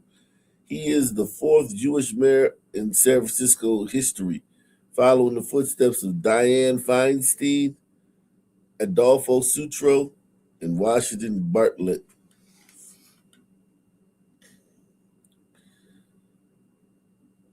Says San Francisco Mayor Dan Lori's casually walking away from his security guard being attacked is a great metaphor for how he turns his back and walks away from all issues currently destroying the city, such as homelessness, public drug use, and violent crime, to name a few.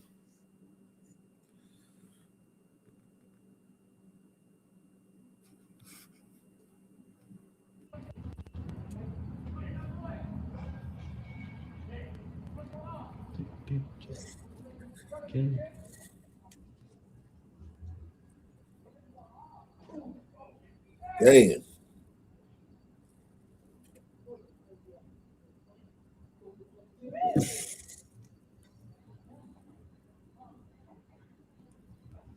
Where did the mayor go? Jeez. He said, I don't care about what party this guy is in. He has no spine and obviously cares only about himself over everyone else. He didn't walk away like he was afraid. He walked away like he didn't give a whip about the men tasked with protecting him. I've heard nightmares about our politicians in state. Okay.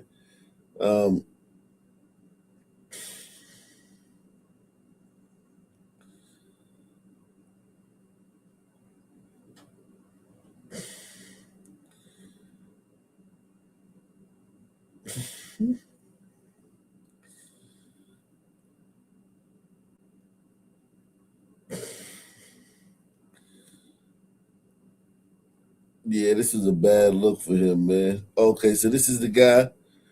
Mayor Lori's own security detail was just brutalized in the Tenderloin by a man previously arrested for homicide. Tony Phillips was arrested for murder in 2019. Why is he on the street? He just sent an officer to the hospital with a bleeding head wound after the mayor stopped to check on him. Oh, the mayor stopped to check on this guy. So the woke mayor tried to I don't know what he was thinking. The woke mayor apparently went to check on this guy. The fuck does that mean? Maybe he was nodding off or something, or he was having looked like he was ODing or something. But what was the mayor doing walking through this area? Well, he had his security with him, but I don't know what was going on. But it says that anybody surprised by this, man? It says that there was another suspect, Abraham Simon, had active warrants for drugs.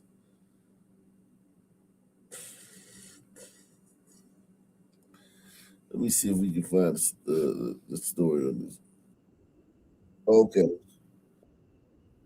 we got it. We got the video, man. We got to go to YouTube, man.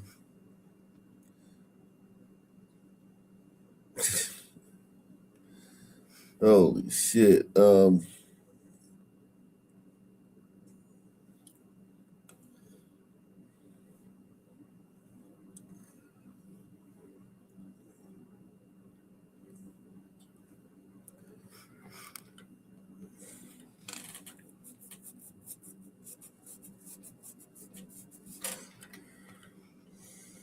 has the latest.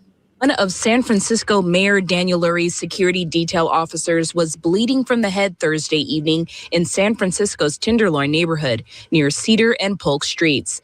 These photos, obtained from Mission Local, show the fight between the mayor's security detail and two men. On Friday, Mayor Lurie says the officer is doing well, but did hurt his head. I want to thank him. I want to thank my entire detail for the incredible work they do every single day and last night. Lurie says he saw the two men in the middle of the street and was worried about them and the safety of others in the area. The people who are on our streets are part of my business. I stopped. We asked them to get up, and then the incident began. There's now an investigation going, so I want to let that play out, and so I won't talk about the details of the incident. In video obtained from Mission Local, Mayor Lurie walks past the officer and one of the men wrestling on the ground. I didn't walk away. I went to get the other member of my detail. I travel with two officers, so I went. The car was up about 15, 20 feet, 20 yards up. So I went to get him, and he came to support the officer. You could have called him, motherfucker. You could have said, hey, I don't hear that shit. You walked away. You could have been like, yo, you could have whistled. Like, hey, Doug, come help Peter, man. He's getting his ass kicked by a homeless guy.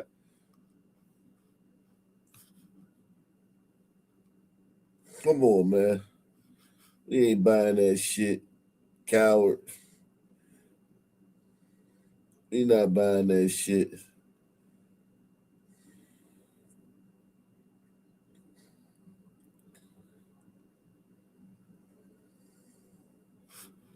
That officer, much better trained than I am, and they were able to do what they did. 33-year-old Abraham Simon and 44-year-old Tony Phillips were identified as the two men arrested. Phillips was charged with charges including assault on a peace officer and battery to an officer. Simon was booked for a resisting arrest and an active warrant related to drug use. Phillips was arrested in San Francisco in 2019 for homicide. Reporting in San Francisco, Lindsay Ford, Cron 4 News. Wow. Hello, friends. Thanks for joining us. Has the latest. One of San Francisco Mayor Daniel Lurie's security detail officers was bleeding. Wow. Learning more about the confrontation involving San Francisco Mayor Daniel Lurie's security officer and a man on the street in the Tenderloin. That man has been arrested on suspicion of assault. But Devin Feely joins us with a new angle shedding more light on how this whole thing started. Devin? Yeah, Liz. So Mayor Lurie was not hurt in this. It happened about 6 o'clock yesterday evening on Cedar and Larkin Street. The struggle was captured on camera. And this new video that was posted on TikTok shows the beginning of that confrontation, where you can see Lurie's bodyguard, a San Francisco police officer, appearing to exchange some words with a man. The officer then shoves him backward into the ground, with the mayor standing just. Oh, so he was acting frisky. The officer was acting frisky out there. Okay. The man. You can see Lurie. I'm sure those homeless guys were very polite, man. So this is some new context, man. But this is some new context. The man's still a fucking.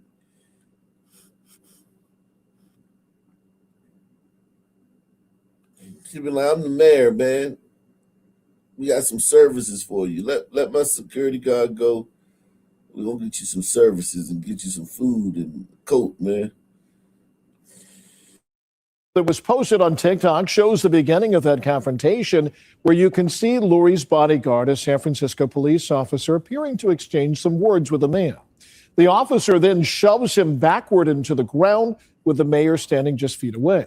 It adds more context to a previous video that was shared by Mission Local. That footage started where the two men are already struggling as the officer tries to restrain the man. Lurie is seen walking away shortly after the officer is pulled to the ground. The mayor says that he was trying to get help from a second officer. He also described what led up to the incident. I saw two individuals in the middle of a street, not on the sidewalk, but literally in the middle of a street. And I was worried about them, and I was worried about, safety of pedestrians and cars coming. So I stopped. We asked them to get up, and then the incident began. I want to thank him. I want to thank my entire detail for the incredible work they do every single day and last night. Police identified the suspect arrested as Tony Phillips. District Attorney Brooke Jenkins confirmed today that he was arrested back in 2019 on suspicion of a deadly stabbing, but was ultimately not charged because the DA said there was a lack of evidence in that case. That decision made then by the former DA, George Gascon. Now, Jenkins says that her office is reviewing the evidence in yesterday's incident and that a charging decision is expected as soon as Monday. I did see the video of what occurred, and again, it's... She gonna charge the cop. She gonna charge the cop with police brutality, man, for pushing them homeless dudes, man. Press 1, man. She's more likely to charge the cop.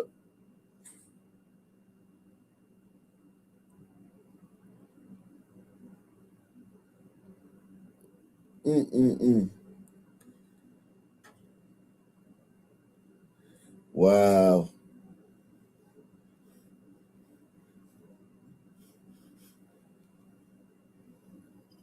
Wow.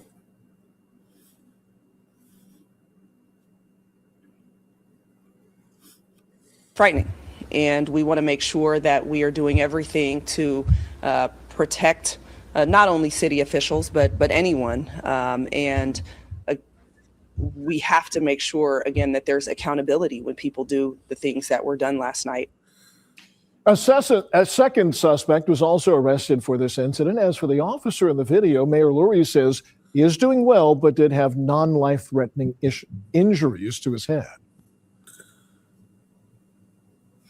New at 5, a Channel 2 Action News exclusive. Police are looking for a suspect they say punched at least 3 random people right in the face. Channel 2's Taisha Fernandez is live in DeKalb County. Taisha, you spent the day finding out why this suspect keeps getting bond. Karen, we're doing a lot. I keep getting bond because a fucking crackhead got killed, got overdosed during a police encounter in Minneapolis. So y'all motherfuckers threw all your laws out and fucking let all your criminals out of prison. Because a fucking crackhead OD'd in police custody in Minneapolis. That's going to go down as one of the dumbest things that ever happened, man. Nationwide. The shit didn't even happen in their fucking city.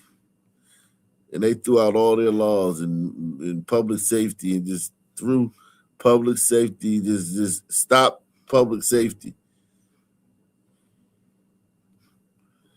Shit is crazy.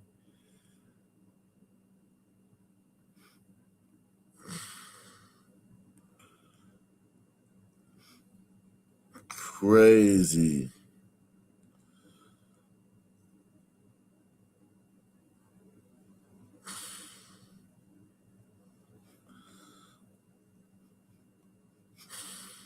Live report outside an attorney's office because a lawyer here explained the judicial process and what he believes needs to happen for public safety. Now, imagine walking down a street, minding your business, just like I am right now, when a stranger in front of you stops walking, turns around, and punches you in the face.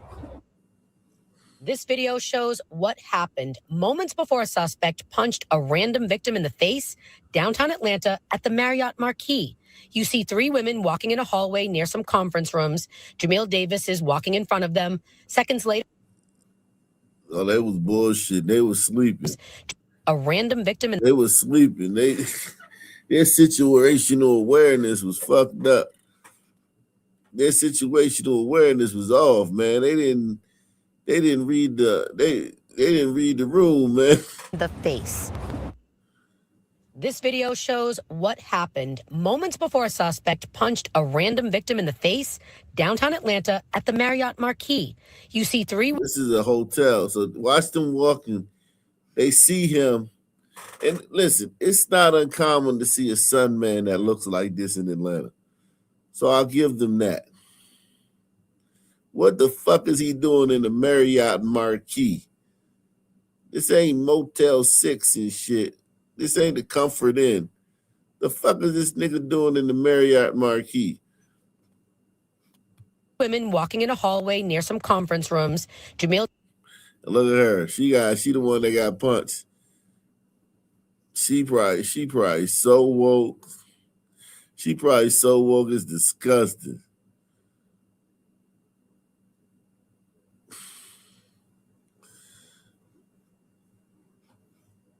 Davis is walking in front of them. Seconds later, he turns around. Police say Davis waited around a corner. Look, she seen it coming out the corner of her eyes because she braces for it. So she wasn't caught completely off guard. I got to give her credit. Maybe they was late for a meeting because they walking pretty fast. But she See three saw it out women the walking in a corner of her hallway eyes. near some conference rooms. Jamil Davis is walking in front of them. Seconds later, police say Davis waited around a corner for his victim, and we stopped the video right before police say Davis hit that victim in the face with a closed fist back on January 26th. Davis got away. About a week later, a MARTA police officer recognized Davis from this bolo and arrested him while he was sleeping on a train. He was charged with misdemeanor battery, and a judge let him out on a $3,000 Misdemeanor battery. Misdemeanor battery. Arrested him while he was sleeping on a train. He was charged with misdemeanor battery, and a judge let him out on a $3,000 cash bond. I did some digging and found out police have arrested Davis 4 times for battery in the last 4 years. On 3 of the alleged battery cases, police say he assaulted unsuspecting strangers. So it kind of worries me that someone is going around and Got a nigga, a fucking concrete ape, an asphalt ape. Yeah, I coined that just now. Asphalt ape is running around. Yeah, and you woke too. You probably vote for everything that make this possible. Strangers. So it kind of worries me that someone is going around and punching people in the face. Gabby Melnick said this video makes her even more aware of her surroundings, but also understanding what the suspect could be going through. And as a woman, that is very alarming to me. To be watchful and aware of who is around me, and you never know, but you also can't make assumptions about people. We reached out to a spokesperson.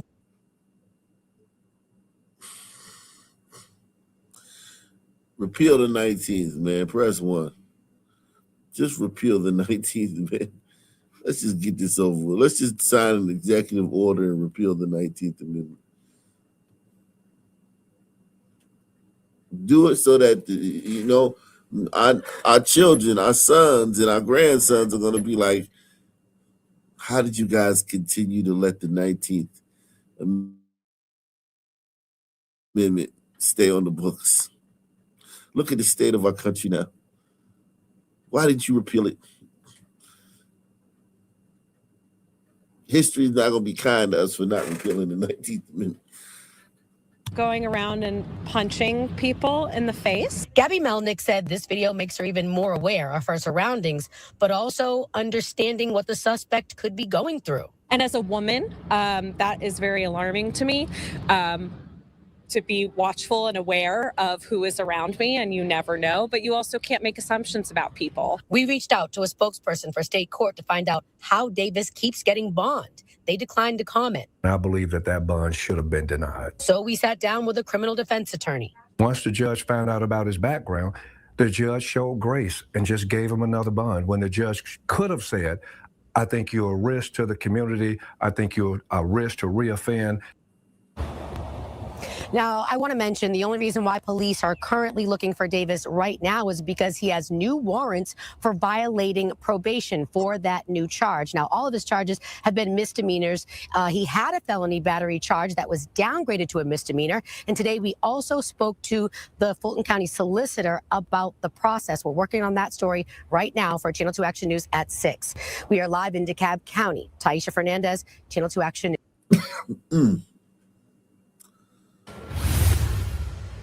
This out.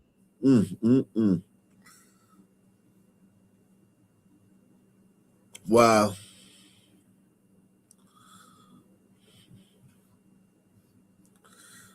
Wow.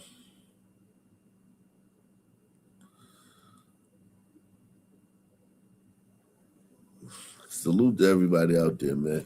Hit the like button, man. Hit the like button, man. We are in the building, man.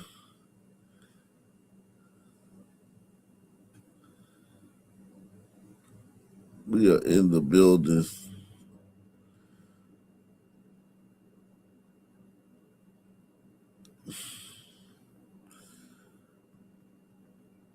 Man. You fucking sun turds, man. Boy, y'all love throwing y'all life away, man. Just love it. Just love throwing their life away, man. Jeez.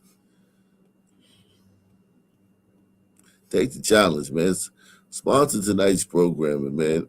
PayPal, Cash App, or the Super Chat.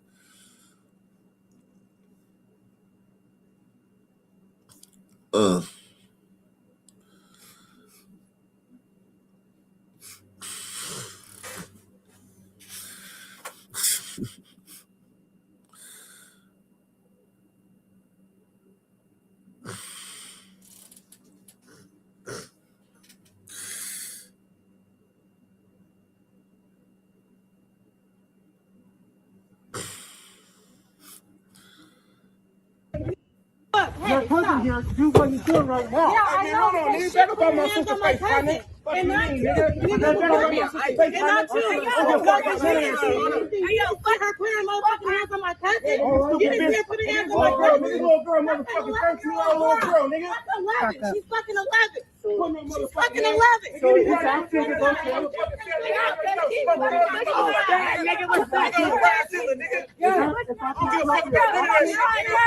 Don't be lying.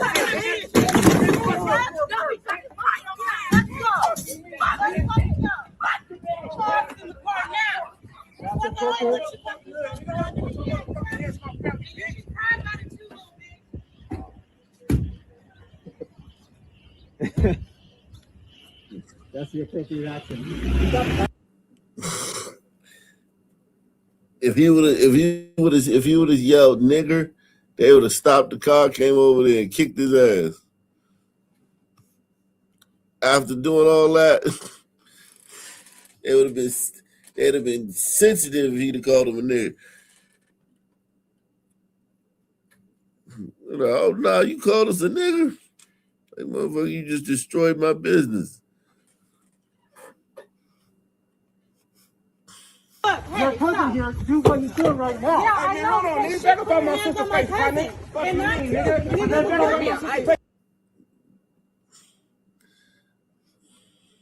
Your cousin here, do what you're doing right now. Yeah, I know.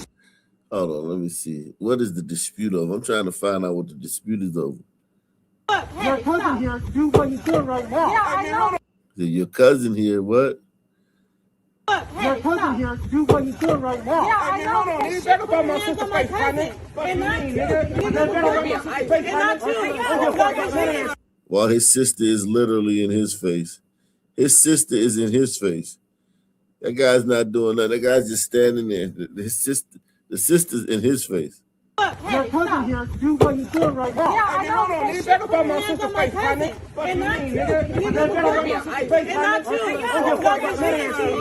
yo, fuck her putting motherfucking hands on my cousin. You didn't hear putting hands on my cousin. Little girl, motherfucking 13-year-old little girl, nigga. That's 11. She's fucking 11. She's fucking 11. So he's asking to go to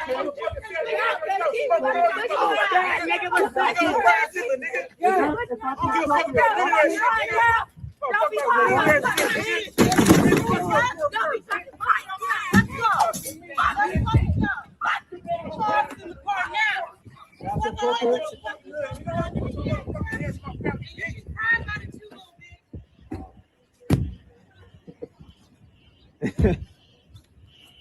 That's the appropriate action.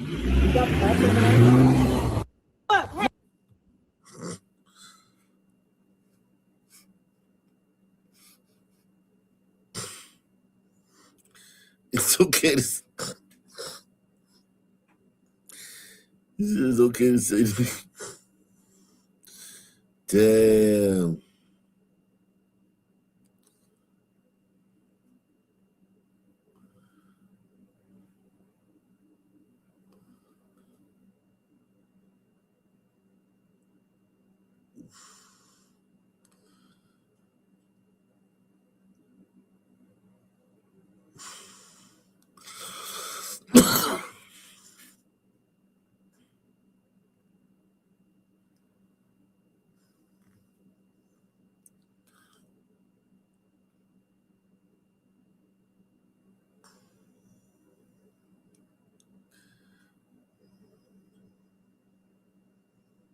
Listen, in 1956, this is crazy.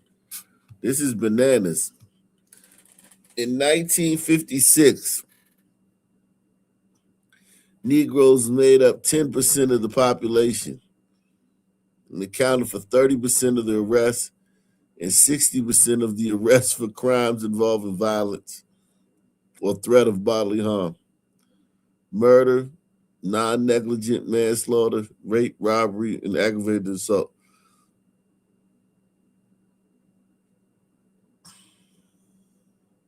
In one city after another, the figures where they are not hidden or suppressed by politicians reveal a shocking pattern. 1956. The crack ruined the black community, right?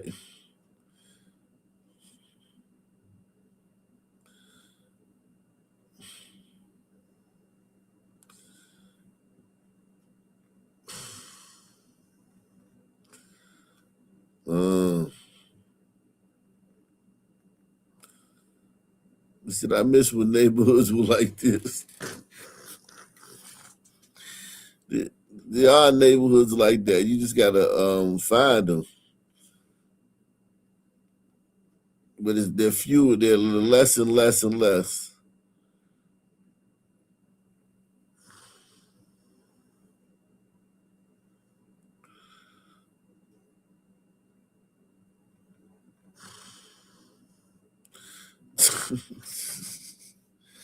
Jesus Christ.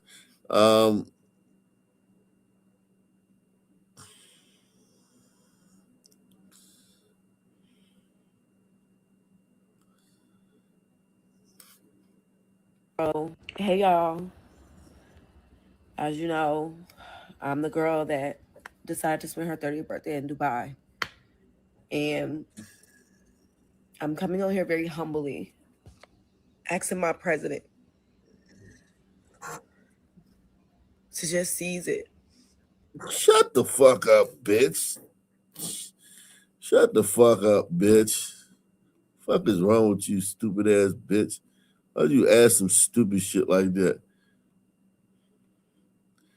This is a fucking military operation. It ain't like cease. You don't want ceasefire and shit. You fucking stupid.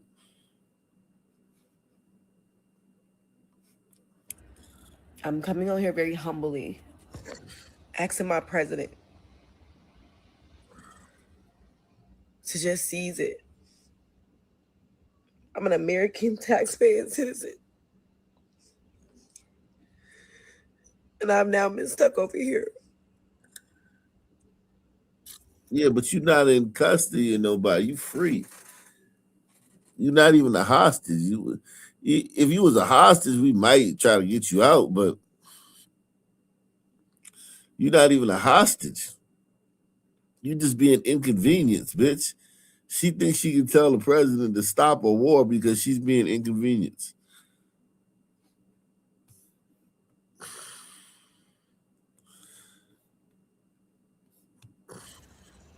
Since the 24th,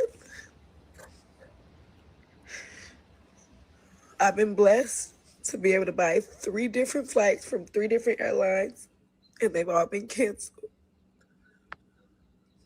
I don't know who this will reach. I don't know if it'll reach anyone. But I am not the person who gets on here like this. But I am desperate to get home to my family. So I'm asking, I'm pleading, please just whoever can help us, please just help. And it's not even about the financial part. We just don't have a way out. Every time we try, it gets canceled. So I'm putting myself out here on the internet, as humble as I know how, to just get some help. Thank you. Trying to keep on keeping my faith high, even, with the situation. Today is, again, it's sunny outside today. It's quiet. But I really just wanted to touch base on this whole embassy call, the consul, and everything like that, especially since they put out a number yesterday for us to call. So I'm gonna let y'all listen to the video and y'all let me know how y'all feel about it. Repeat yourself, please. Yes, I was letting that there are no United States evacuations at the moment, as all commercial flights are canceled or suspended. We just recommend you to enroll in the STEP program or keep checking the embassy's website for any updated information. If there is any event of ongoing military action, Americans should shelter in place until it's safe to move. That's the only information that we have at the moment. There's not any other further information. But I've already registered with the STEP program, and Donald Trump put out that we should call you guys. The only information that I just, and that's what we only have. So there's nothing you can do? Just provide you the information, I'm sorry.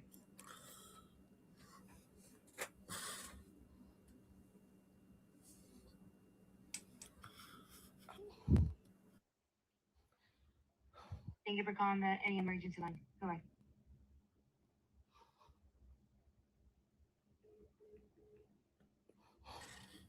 So they told those people to come home on February 18th. Yeah, man. She's over there getting shitted on and didn't want to come back, man. We got another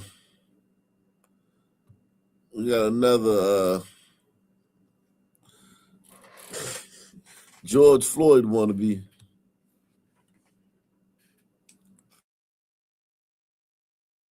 Get in your car. Get in your car, sir. I glad Get in your car, sir. I glad I'm. Get in your fucking car, sir. Get in your car.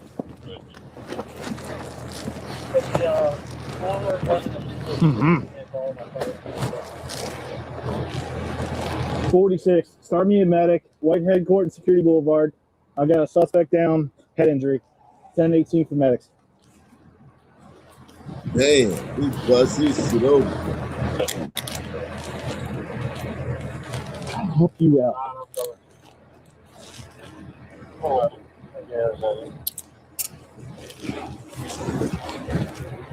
Man, that shit bleeding like a motherfucker. You know how bad that shit is bleeding. 10-18.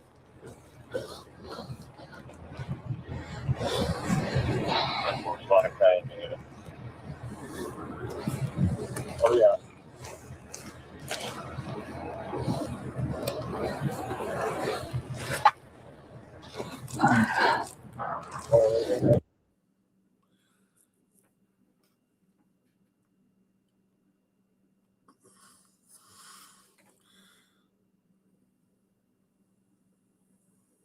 Get in your car. Get in your car, sir. I glad I Get in am. your car, sir. I glad I'm. Get in your fucking car, sir. Get in your car.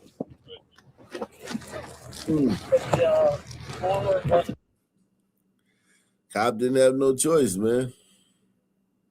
Cop didn't have no choice, man. I support the cop, man.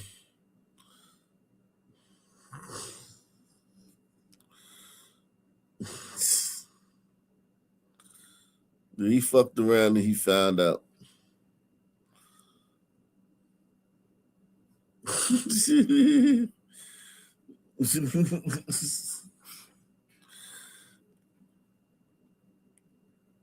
Cop didn't know he was gonna fall back and hit his fucking head like that.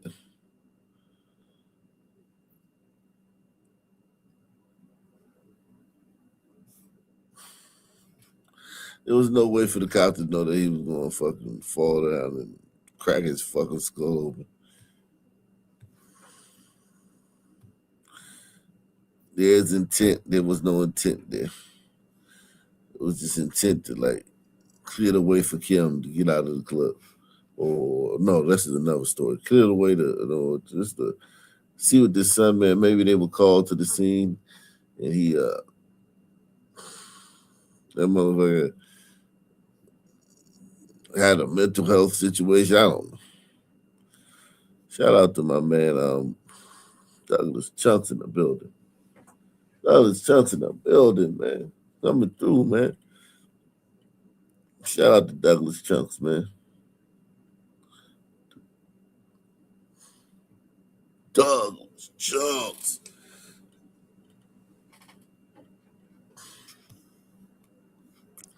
See this sister, man. What's this sister talking about, man? What this sister talking about, man? You already know this sister talking about some foolishness. Yo, it's to the point now where if it's a sister, you know it's gonna be retardation. That's sad, sisters. That whenever we see a sister on the screen, a TikTok or post, we know that she's gonna be talking about some fucking stupid shit. She'll have the worst take ever. Her politics gonna be fucking retarded. Everything she's talking about is gonna be fucking detrimental shit that's gonna ruin it for everybody. Black folks, the real reason why people did not want Jasmine Crockett to win, it isn't policy, y'all. It's not her experience and it's not her incompetence. It's about two things, y'all. It's race and it's gender. Because to this country, Man, we've laid it out, the reasons why we don't like Jasmine Crockett. She's an idiot. She's phony, fake ghetto hood rat. Her policies suck ass from the back and the front. She hasn't passed one piece of legislation in her time in Congress. She's missed the most votes of any fucking congressman, congressperson since she's been in there. Every time she opens her mouth, something stupid comes out, and you gonna get up here and say it's about race and gender. There's nothing to do with race and gender, other than the fact that she's a racist. Black folks, the real reason why people did not want Jasmine Crockett to win, it isn't policy, y'all. It's not her experience and it's not her incompetence. It's about two things, y'all. It's race and it's gender. Because to this country, a Black person winning is already too much, y'all. But y'all put a Black woman winning, that's double the threat, double the hate. And y'all know what's even sadder and even sicker and even more sadistic? You've got Black men online tearing Jasmine down for her wigs, weave, lashes, ghetto, being loud, throwing her under the bus, doing the goddamn work of white supremacist ideology for free. Still competing with Black women, still trying to police them, still not realizing that her winning is not a loss for you. It is a win for an entire race. We throw that word around ghetto, but what exactly is ghetto? And how come it don't stick to white folks when they do the same goddamn thing? Because when Black... Because white folks don't do the same thing. White folks don't do the same thing as you niggas. You niggas are unique, man. You niggas are unique, man, across the board, man. We moving in the drill, man. You niggas are the same everywhere, man. I've never gone to a predominantly Black place where the only thing different was the slang. Wasn't the slang. Only thing different is the slang, and maybe some places their dress style of dress is different. But everything else is the same, no matter where you go. as far as black people, a black community. It's the same. All of them are the same. They all got the same similar politics, gangs or cliques and crews. Bunch of grown ass niggas standing around doing nothing. Bunch of grown ass niggas standing around doing nothing. A bunch of wayward young people tearing up shit. A bunch of single mother homes. Women are, fat and out of shape.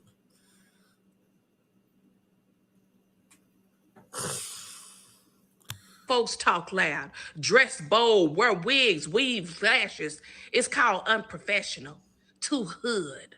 But when white folks turn around and cosplay and do the same thing, that same behavior, it's relatable, it's authentic, it's quirky, and it's shared and it's celebrated. Same behavior, different skin, different type of judgment. So now, this backlash isn't about standards. It's about who they think is allowed to lead. And until we stop internalizing white superiority and projecting it back on black women, we'll keep sabotaging our own race and our own. Shut the fuck up. Shut the fuck up. Shut your fucking pie hole.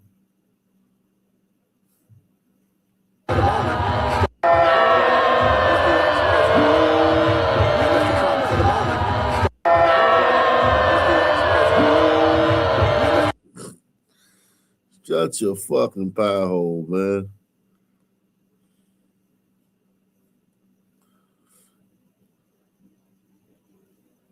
I see Candace Owens talking about Erica Kirk, man. This is the latest Candace Owens, Erica Kirk. I'm done with that. I don't think I'm making any more videos about that, man. Salute to Douglas Chunks, man. Shout out to PL Sandridge, man. My chicken's mad. I sleep till 9 a.m. watching the show. Damn. Yeah, man. I'm gonna try to come on a little earlier, man, for you guys, man. But yeah, man, salute to all you night owls, man. Watching the show, staying informed, man. Y'all the most informed people in the country, man. Y'all the most informed people in the country. Salute. Tell your chick, man, tell your chick that Ock Nation, loves the spouses. The spouses of the citizens of Ock Nation. We love y'all, man. We really happy that you bear with your spouses, man, and allow them to watch the show, enjoy the content, man. Are you just surrounded by robots?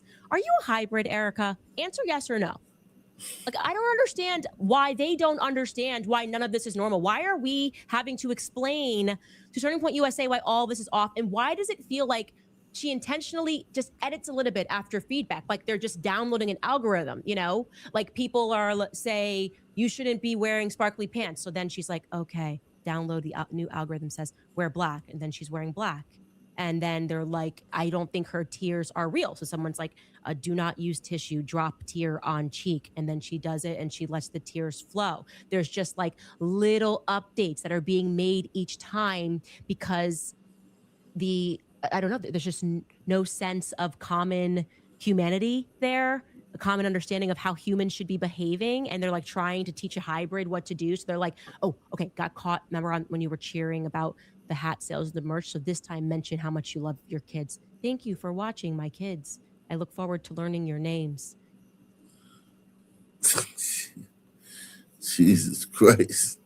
This is sad, man. Damn, Candace. This is sad.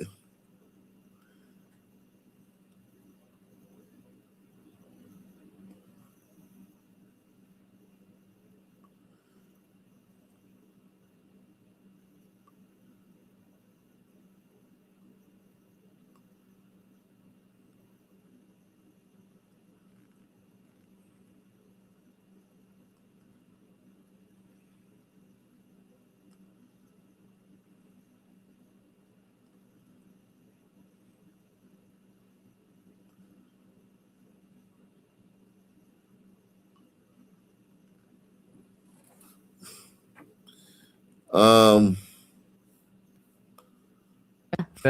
Your grandfather, you obviously love him. He's maybe is he still the most important male figure in your life? Yeah, he's probably the only important male figure of my life, which is a strong statement to make, but that's about right. Do you have good female figures in your life? Strong women? No, I try to be that. I come from a very sort of broken, crazy family. Like I heard that, like that sort of 9 of your uncles have been incarcerated. So you come from a family where that crime is part of the story. Yeah, I mean, they're not 9 of them, but 5 of the 9 of them all spent some time in prison, and that sort of trickled down. And I have cousins that have spent time in prison, and it was just a part of my story growing up. And it wasn't particularly unique. It's a weird thing to say, but in the retrospect, like that seems normal to me.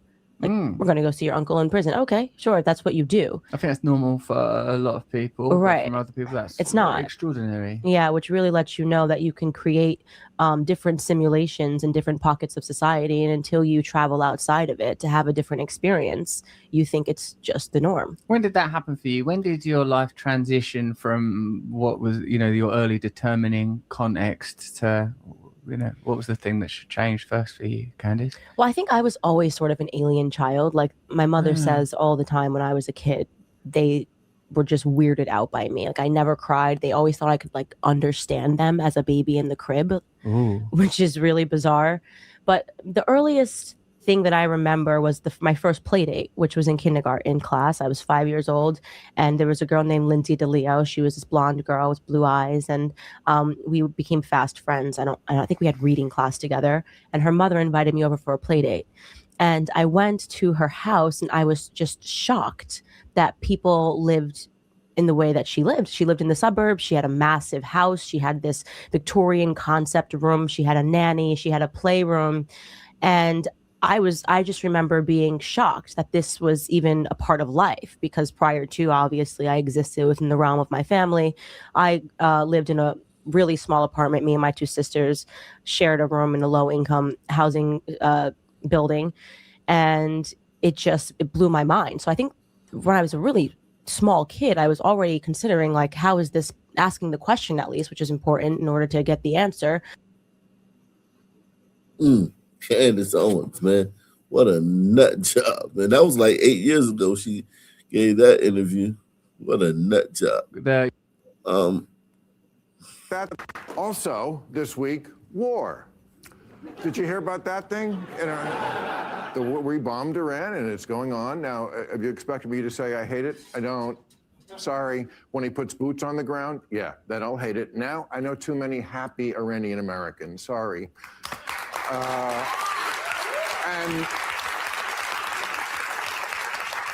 you cannot name one horrible thing that has happened in the Middle East in the last 50 years and not connect it to this fascist theocracy. They're like 6 degrees of they don't eat bacon.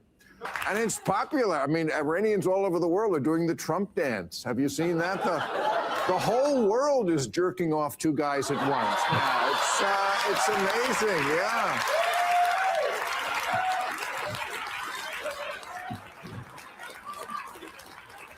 Also,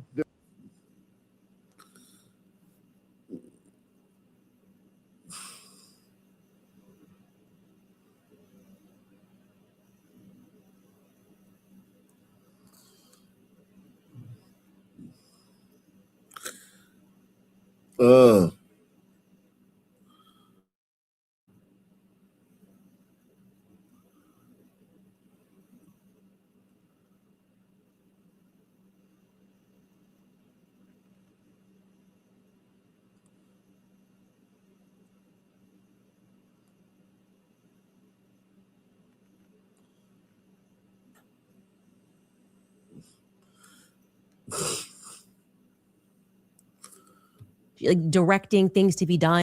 Like Erica's mom is a shyster. I just feel it. I know it. I can see it. Like she's the one in the ear the whole time. Like do this, do this, do this. Like directing things to be done. Like just everything about Lori makes my skin crawl. We were shown all of these images of Lori on social media, and I felt like it was trying to seed us with the idea that Lori's just like at death's door. And I'm not sure how true that is. But you know what? Lori reminds me, I gotta say this, I shouldn't say it, but I just get the vibe. I look at her and I just know. You know, I don't know, but I know she gives me Grandpa Joe vibes. He got away with it. Nobody even thinks about Grandpa Joe and Willy Wonka and the Chocolate Factory. He was out there. He's, oh, hey, Charlie, oh, I'm sick. Hey, nice to see you busy. Charlie pulled out a golden ticket. Grandpa Joe did a whole dance routine. He said, oh, look, I'm good. Let's go. And then Grandpa Joe, look at the grandpa. That's Lori. Grandpa Joe gets on the factory, tells him, steal the recipe. Steal the recipe. Give it to Slugworth. Vibes. I never misread them. Vibes. Anyway. She's nuts, man.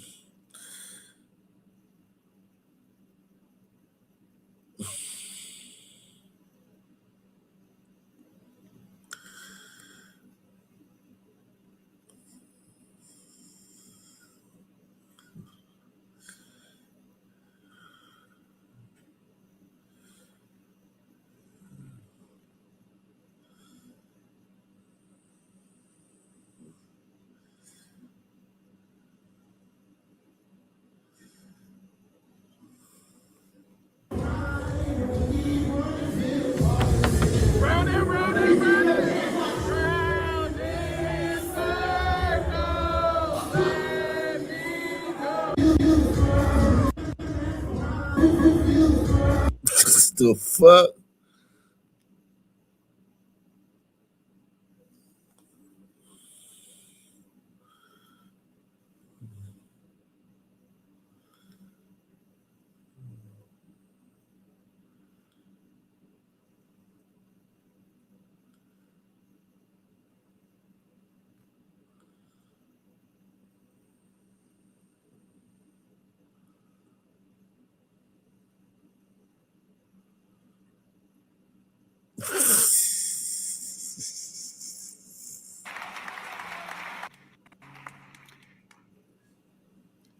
I also like to honor the 5 presidents who are sitting here today.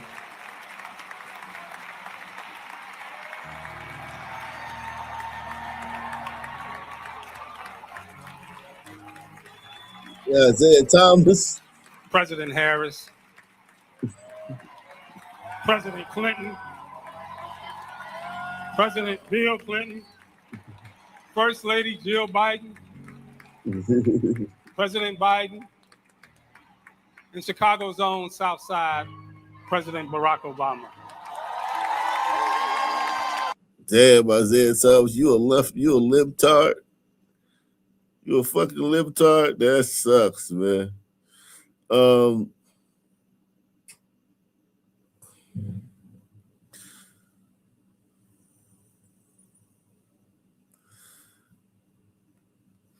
this woman, she's upset that the horse-drawn carriage handler was wearing casual clothing at her son's funeral. So they hired a horse-drawn carriage for their son.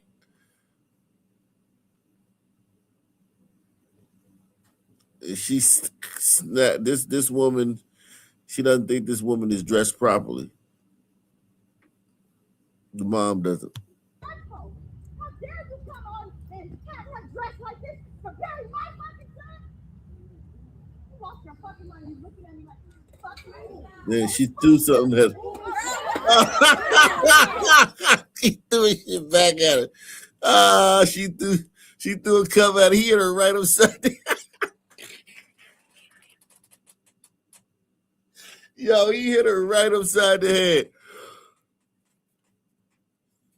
Holy shit. You lost your fucking mind. You're looking at me like, fuck me.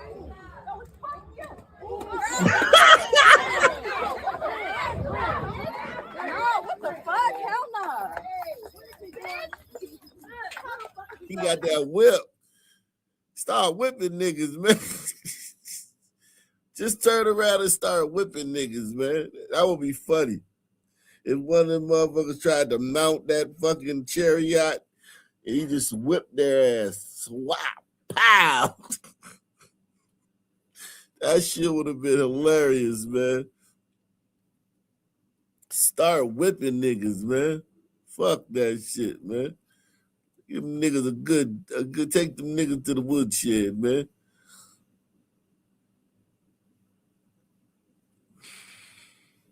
How dare you come on and have her dressed like this to bury my fucking son?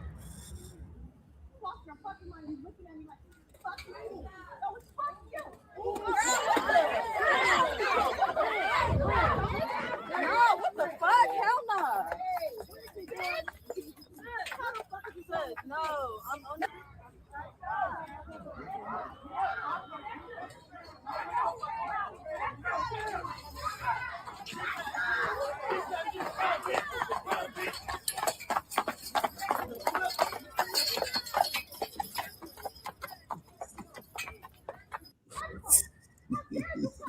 Jesus Christ.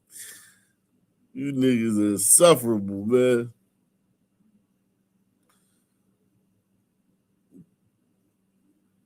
So it says,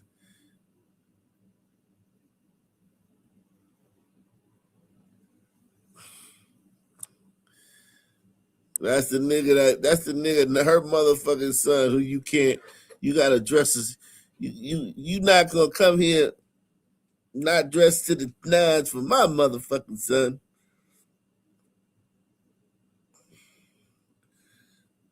That's her son.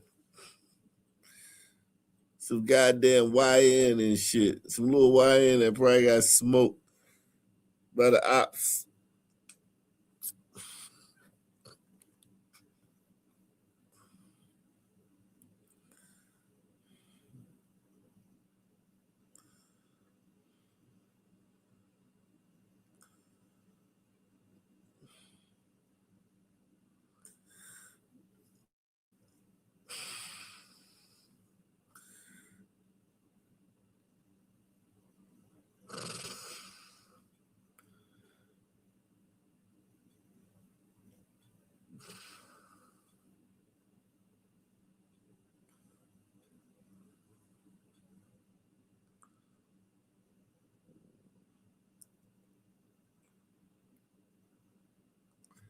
$78.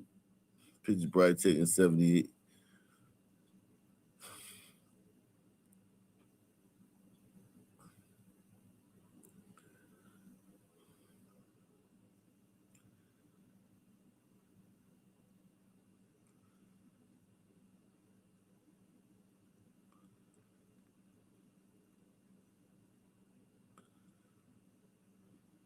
Desire Youngblood. This girl's name is Desire. D apostrophe Zaire Youngblood. I shit you not. Desire Youngblood. That's her fucking name. She broke down in tears after she was arrested in Florida for being a part of a fraud ring that calls your phone, posing as law enforcement. The scammers threaten to send you to jail if you don't pay thousands. They tracked her down through Bitcoin wallet transfers after a local woman sent her $79,000. This scam ring is run by inmates in the Georgia prison system with help from the outside. Damn. That's crazy. Niggas pretending to be the cops and extorting people. Unbelievable. Desire, you didn't think this one through. I'm going to introduce you to, this is Sergeant Almazi. He's the one who tracked you down. And this is the real Captain Dietrich. He's the real guy that you guys are calling saying collect money. So you can tell your homeboys that when you around in Volusia County, you're getting locked up. So I don't know if it was worth it or not. All right. Well, they're going to take you inside and talk to you. All right.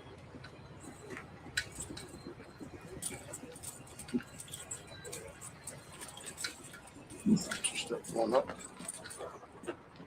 So that, yeah, I want y'all to take Desire. Desire. Her name is Desire. Shit.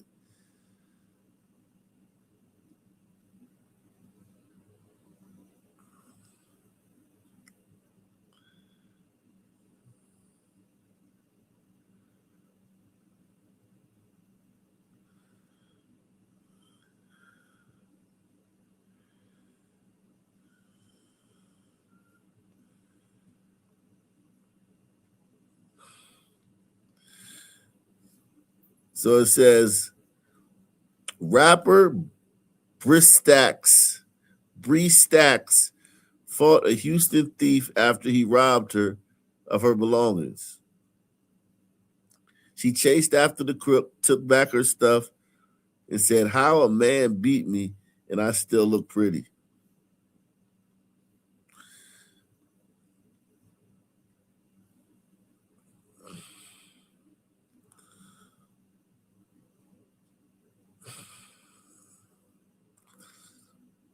That nigga just lurking.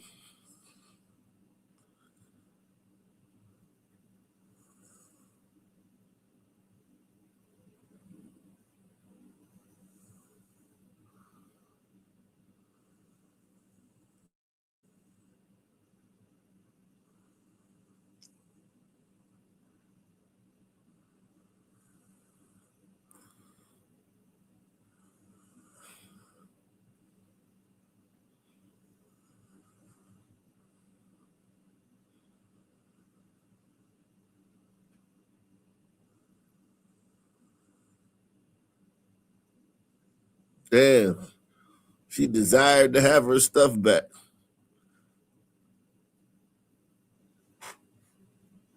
At least it was a sister, man.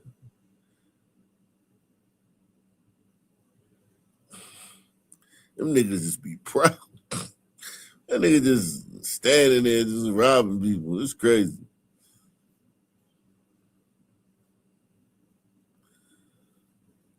Unbelievable, man.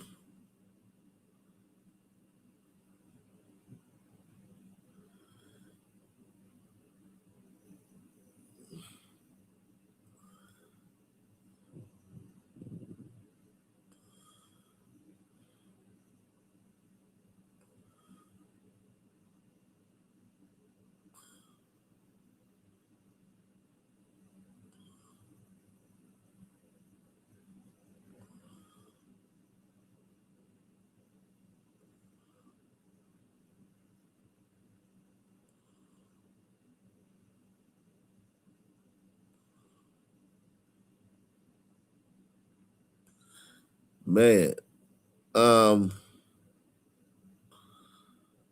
Let's see what's going back on. Salute to everybody out there, man. We're gonna go back to YouTube, man. Shout out to everybody out there, man. It's been a look at this bitch.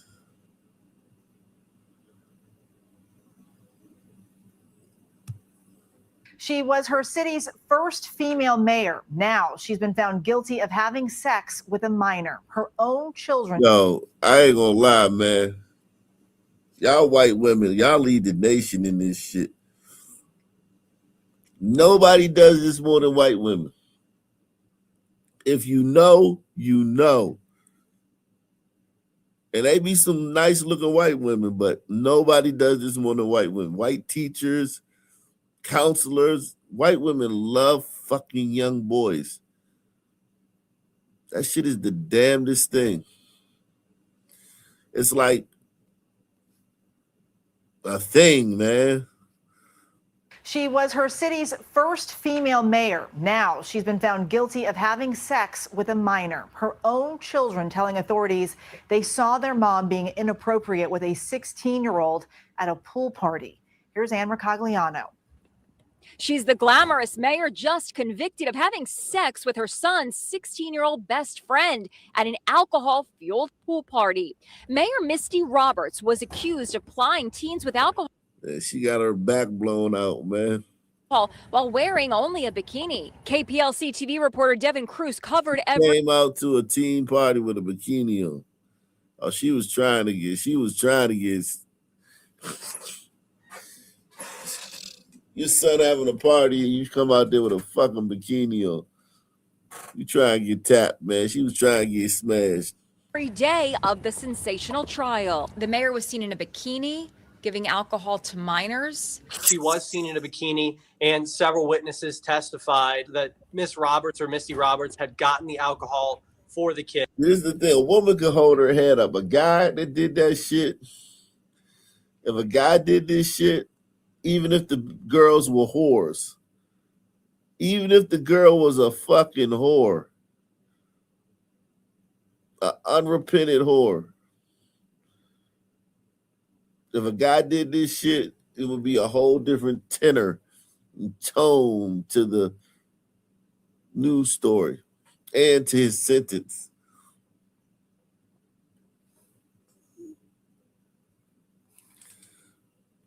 And had stocked a fridge. They were by the pool and they began kissing. Then they went inside the mayor's home. Her own 16-year-old son told investigators that he saw his mother having sex with his friend through the window and that kids at the party had video. Yo, she out of control, bro. She off the chain, man. She is off the chain. She off the Richter scale, man. She's off the Richter scale. She is bananas. What she do? What did this bitch do? Had gotten the alcohol for the kids and had stocked a fridge. They were by the pool and they began kissing. Then they went inside the mayor's home. Her own 16-year-old son told investigators that he saw his mother having sex with his friend through the window and that kids at the party had video. Think about how embarrassing that is for that dude. Think about how embarrassing that is for that kid. Think about the shame. Your man is smashing your mama in front of a bunch of kids. Your homeboy is blaming your mom. I'm talking about, listen, fucking is fucking is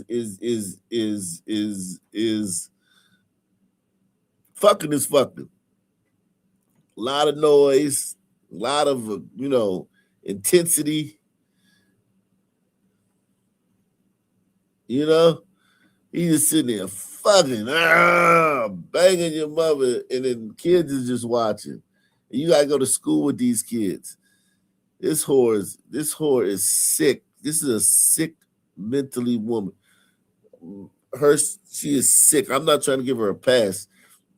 She's selfish too. What about your kids? They gotta live on and go to school with these other kids.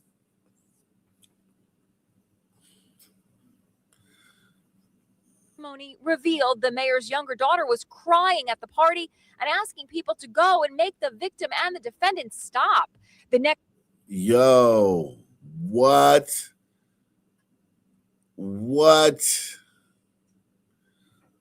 own 16-year-old son told investigators that he saw his mother having sex with his friend through the window and that kids at the party had video. Court testimony revealed the mayor's younger daughter was crying at the party and asking people to go and make the victim and the defendant stop.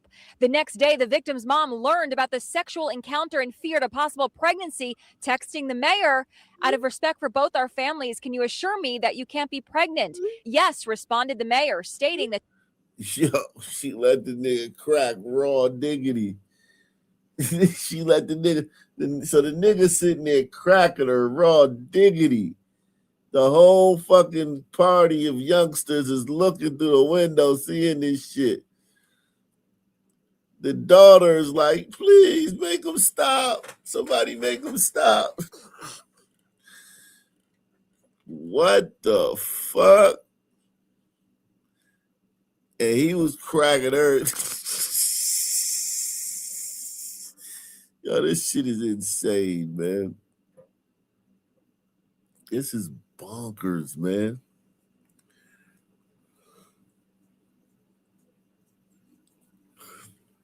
Sponsor the show. Take the $5 challenge. We in the hour 4. Coming to you live and direct, man. Only channel bringing you this shit, man. Sponsor the program. Take time out of your busy schedule watching the show to hit the PayPal, the Cash App, the Super Chat. Buy me a coffee. Go to the website. All different ways to sponsor the show. Salute to all you guys, man. This woman is, look at her right there. She do look crazy right there. This woman is nuts. This woman is selfish. She's fucking out of control. This woman has no breaks, no cut cards. Like, she just, yo, what the fuck? What the, this is insane, man.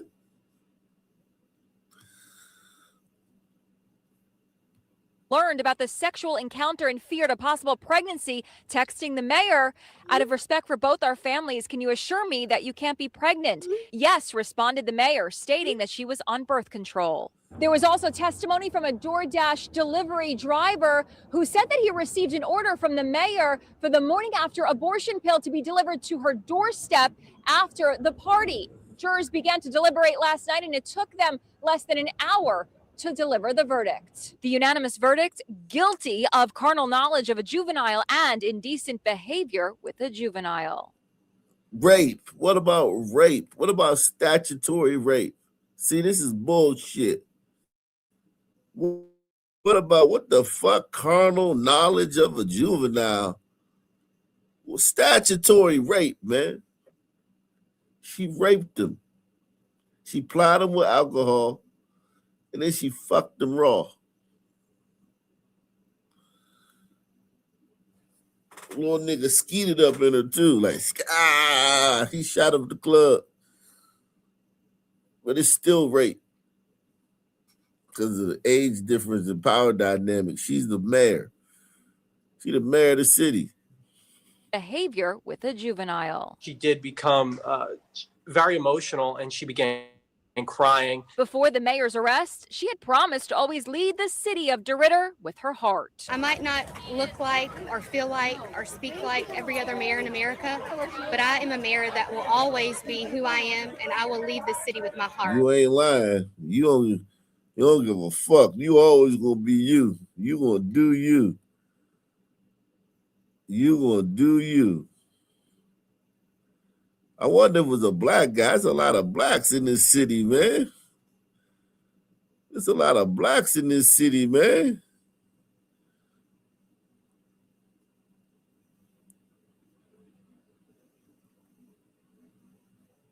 There's a lot of blacks in this city, man. Was she a mud shark? Was it a nigga that shot up her club in front of her son? Because a nigga would do that. A nigga would do that. A nigga wouldn't care, man. Let me find out. A nigga shoot up. Let me find out, man. She a mud shark.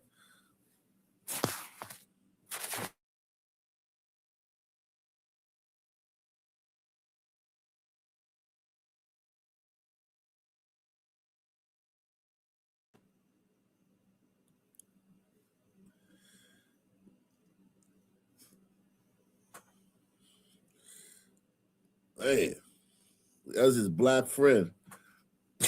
She fucked her son's black friend. Her son had a black friend. And she was probably trying to be. Let me find out she fucked her son's black friend and shit. The son is a square, but he got a black friend and shit. From the hood and shit. That nigga fucked his mother. Banged her out, shot up her club.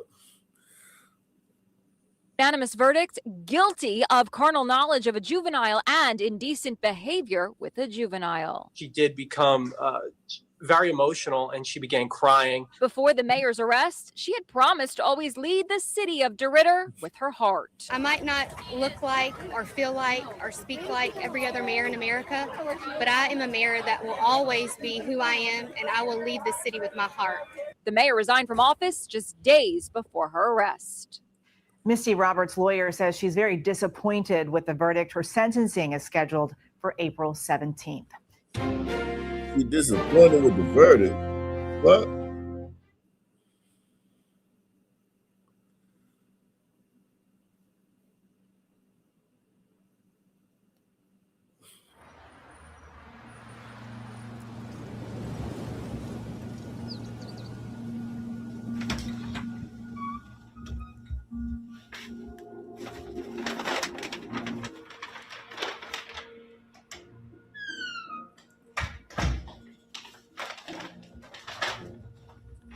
Micro cassette player, ordered straight from the 1990s. Pain in the ass to find.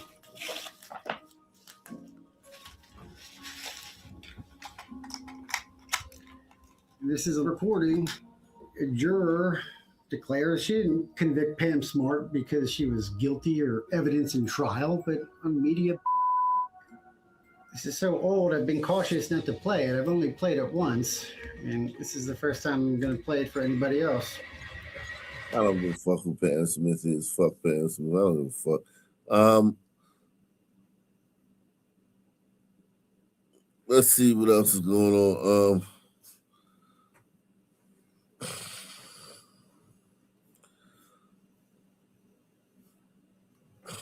The father of one of the victims killed at a funeral repast in Detroit is looking for answers about his daughter's death. Yeah, the shooting happened last week near the intersection of Sherwood and Emory on Detroit's east side. CBS News Detroit's Terrell Bailey is here in studio with us. And Terrell, we talked to that father today, and he says his daughter's not from the area. Yeah, Shayna, Terrence, it's been 1 week since that funeral repast shooting. 2 people died. One of those victims is 22-year-old Haja Sedano. This evening, I spoke to her father, and he says this situation has been very hard, especially since his daughter was in town for that funeral. I can understand if it was like a club, a party, people get drunk, they get, do stuff, but at a repast, it's kind of hard to believe. The last... Damn. It shouldn't be, man. If you would subscribe to this channel, it wouldn't be. What's up, Ray Wall, man? What's going on, man? Yo, what up, Bob? What's cracking? Not much, man. Up late night. See these niggas, man. Yep. I'm not surprised. At a repast. Negroes always shooting up funerals, man. Always. That's crazy, man. It's like almost 100% of the funerals shot up with niggas. Like literally all of them. I can't really think of any white people that I see shoot up the funeral, man. Yeah, nah. Maybe in the old days. I don't know. Unbelievable, man. Week has been a bit of a shock for Jose Sedano. His daughter Haja Sedano lived in Kentucky. She was visiting Detroit after her friend recently died in a car crash. Anywhere that she was just very vibrant. Everybody liked her. Always had a smile on her face. Just knowing that she's not going to be around anymore is kind of, it sucks, man. It's a terrible feeling, man. Police say the shooting occurred in the parking lot outside of the repast. We've learned dozens of people were there, and Haja's father hopes that someone will identify the shooter. Talk to the authorities, and see what they can do. But, we have 2 families that are suffering right now. Haja is described as being full of life. Her father tells me his daughter loved cooking and all things fashion. She's a singer, loves singing. She writes her own music. And she has already music that's already recorded and ready to go. The 22-year-old now leaves behind 4 siblings and a 3-year-old daughter. She's another vibrant little girl, and she's very talkative and very animated. So it's going to be hard to kind of break it to her, Haja's father has been keeping in contact with local authorities. He says one person was arrested, but they were released 72 hours later. He also told me that that they do have a warrant out for someone. They're just waiting to pick them up.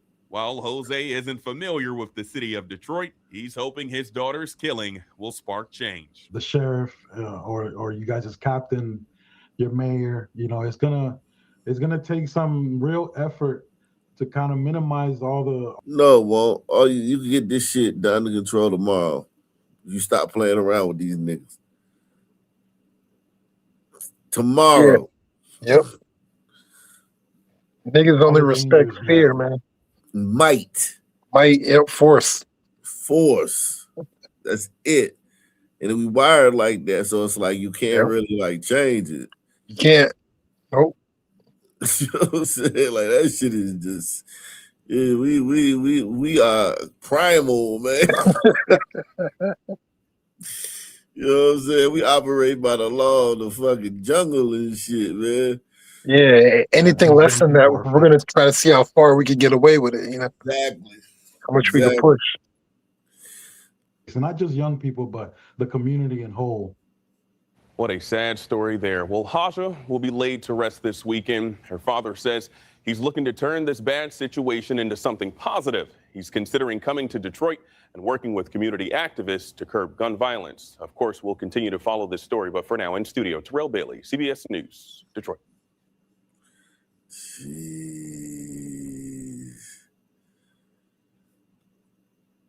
At 6, a Detroit police officer is under investigation, accused of stealing intimate videos and photos from a woman's phone while she was in custody. 7 News Detroit reporter Randy Wembley spoke with the woman at the center of this case and seeking answers from the department. DPD is calling these allegations concerning. The officer in question was arrested earlier this week and is now suspended. The young woman claiming that cops stole intimate images from her phone during an arrest says he belongs behind bars. It is just kind of like scary to think that. So you had some pussy shots in your phone and shit. She was sending out pussy shots and then fucking ass shots and shit. And cop was looking at her phone. Probably sent them shits to his personal phone. Like it's probably like a case where like you can't he just transferred them to his phone, like called his texted his phone from her phone. Cop done, man. Cop cooked on this one, man. That's crazy. Why do you have her phone? Sometimes when you get locked up, they take your property. You know what I'm saying? They put it in the bag and they put it. They take all your belt. They take everything out your pockets. They take all that stuff. So when you go into the bullpen or the drunk tank, you don't have nothing. You don't have no belt. You don't have nothing you can hurt nobody with. You don't have none of your property. And then they put it in a plastic bag. And then when you get released or when you bond out or whatever, they give it to you. So yeah, they have your stuff. Okay. I didn't know she got arrested. Yeah. Says he belongs behind bars. It is just kind of like scary to think that you're someone who is here to protect people. That's your job. That's what you're supposed to do. And yet you chose to do something like that. Samantha Thomason says the officer sent intimate videos and a nude photo from her phone to himself while she was detained. Detroit police confirm he's under investigation. Thomason says it all happened late Tuesday night when she first encountered the officer at this gas station on the east side, then was pulled over at Harper and Moraine for driving without insurance. She was arrested on a probation violation warrant out of Canton. Thomason suspected something was off when the officer got a hold of her phone after pulling her over. She says she did not confirm what happened until she bonded out the next morning. When you had initially first seen even the text just sent to the number, it was a video, a sexual video off of my phone. So I already knew that was weird because, like I said, I didn't have access to my phone at the time. The only people who had my phone were the two officers. You didn't erase it? It was 11 videos on. He didn't erase it. Damn, you had 11 videos. You a freak, man. Yeah, she had 11 videos in her phone. Yo, you a whore, man. Like on the low, man. I mean, I feel bad for you, baby, but you a whore, man. Press 1, man. You fucking skank. Got all these damn videos in your phone. You out here just, you trying to be a, what's that? What's the one you upload your shit to? OnlyFans. Oh no, that's another one. It's a real site, a real porn site. What is it called? Pornhub. Pornhub. Yes. Pornhub, man. You try to.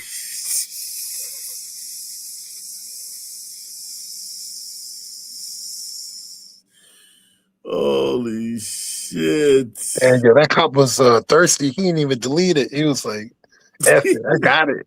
Got it. Damn. So you think he was scouting her out beforehand? And he's like, I'm gonna pull her over, see what she got. Nah, I don't think it was like that. I think it was once he seen her, it's more opportunity. You know, I think it was opportunity. Okay. They said that she saw him at the gas station, then he pulled her over, right? Hold on. Oh yeah. That's what they said. That Samantha Thomason says the officer sent intimate videos and a nude photo from her phone to himself while she was detained. Detroit police confirm he's under investigation. Thomason says it all happened late Tuesday night when she first encountered the officer at this gas station on the east side, then was pulled over at Harper and Moraine for driving without insurance. Oh yeah, man.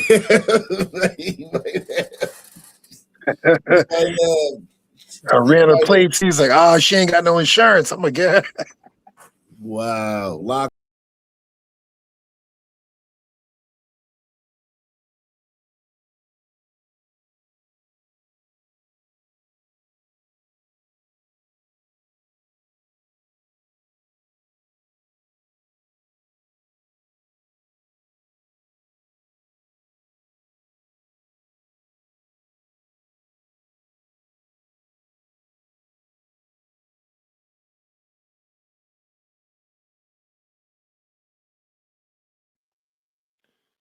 What happened to Ak?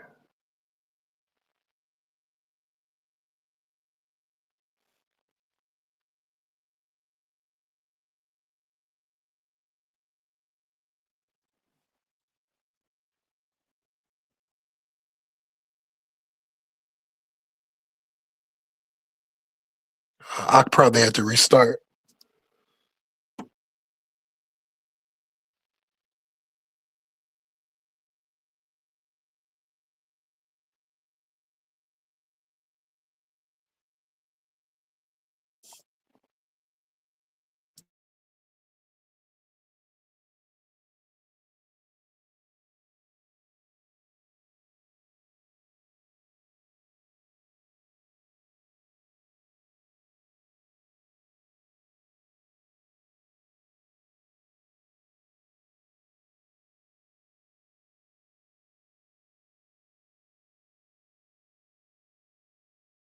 Oh, yeah, man.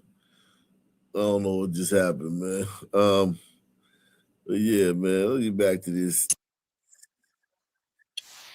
Skank, man. Get back to this skank, man. Let me find her, man. Goddamn. I see. You think she's lying or not? I believe her. I believe her? He sent it from his, like, he sent it straight to his phone from her phone. Like, ain't like he was, you know what I'm saying? He wasn't even trying to be slick, man. Niggas is hot. God damn, bro. Like, you could have recorded it. You could have, you know how they do, like, just record on your phone, the screen, point your phone at her phone and record her. Like, if you had, it was that serious, he motherfucker sent it to himself. Now he a cop. Now he gonna get fired off this bullshit. It's it. So I already knew that was weird because, like I said, I didn't have access to my phone at the time. The only people who had my phone were the two officers who arrested me. It was 11 videos and one photo set altogether. She texted. Man, he had a whole lot of jacking off fucking material. 11 video. They nigga sent 11 videos to him. You know, each text can't. You know what I'm saying? Like, Yeah, it can't hold a lot. Yeah, those files be too big to text. So he had to like text like 11 times. Or did he email it to himself? Because some of those files be so big that you can't text them. You know what I'm saying? If it's over 25 gigs or whatever. Yeah, man. Sometimes I be trying to send pictures and it'd be like you can only send 4 pictures at a time and shit. Damn. Just shows the human element in all professions, man. There's always somebody. The mysterious number using a different goddamn freak. Probably was a son man too. It probably was a son man. I hate to say it, man. Son man. It was 11 videos and 1 photo. mysterious number using a different phone with the blunt message. I will be reporting you because you sent my nudes. Thomason claims the officer showed up at her house shortly after. He was like, I'm here, is Samantha Thomason here? I'm here, I have a warrant for her arrest. He asked him to see the warrant, and he wouldn't show him the warrant. That officer eventually left, and Thomason called 911 to report him. Police say the officer was arrested earlier this week. Internal Affairs is investigating. 7 News Detroit learned the officer was still in custody at the Detroit Detention Center as of Friday afternoon. Sources tell me the officer has less than 5 years on the force and works in the 5th Precinct Special Operations Unit. DPD says the alleged actions are concerning and do not represent the overwhelming majority of Detroit police officers who maintain a high level of conduct and professionalism that they have sworn to uphold. He should be in jail. He should, for one, definitely lose. You should not be a police officer at all. I'm Randy Wembley, 7 News Detroit. Randy, thank you. Damn, he showed up to her house.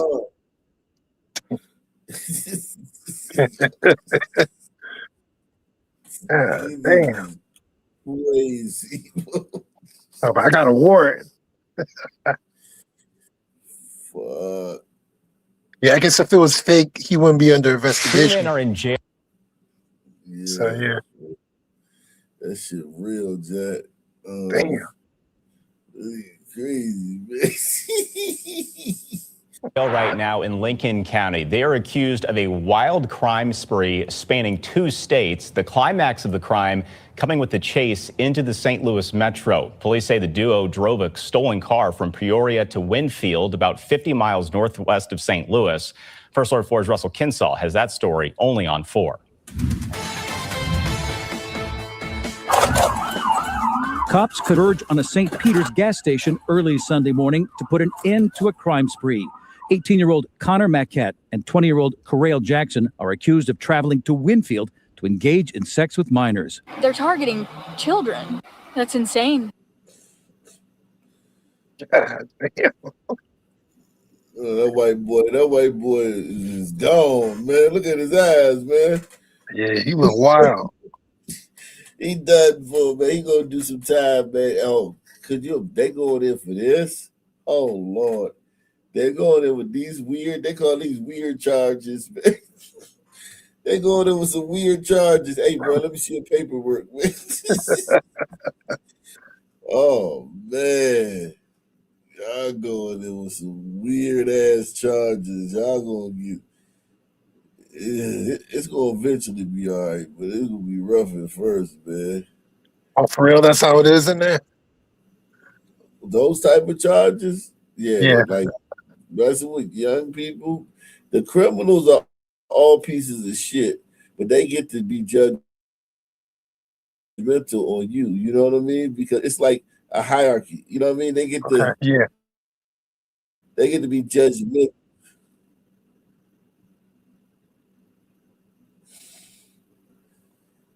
They get to be judgmental and shit, man. That shit is crazy, man. Field to engage in sex with minors. They're targeting children. That's insane. It makes me uncomfortable. Around 3 a.m., an employee at this Casey's store in Winfield called 911 to report the theft of liquor. The suspects were believed to have traveled east on Highway 47, stopping at a fast-lane gas station. They weren't smart enough to find someplace else to be, so it wasn't maybe 5 miles away where another deputy had encountered them, tried to make contact. They immediately jumped into their vehicle and fled. Authorities say Maquette and Jackson sped away and headed south on Highway 79, hitting speeds of up to 100 miles an hour at times veering into oncoming traffic, running one driver off the road. The suspects must have thought this was all fun and games because at one point while driving 90 to 100 miles an hour, the passenger put his cell phone out the window to record the police chasing after them. The pursuit continued south of I-70 into St. Charles County.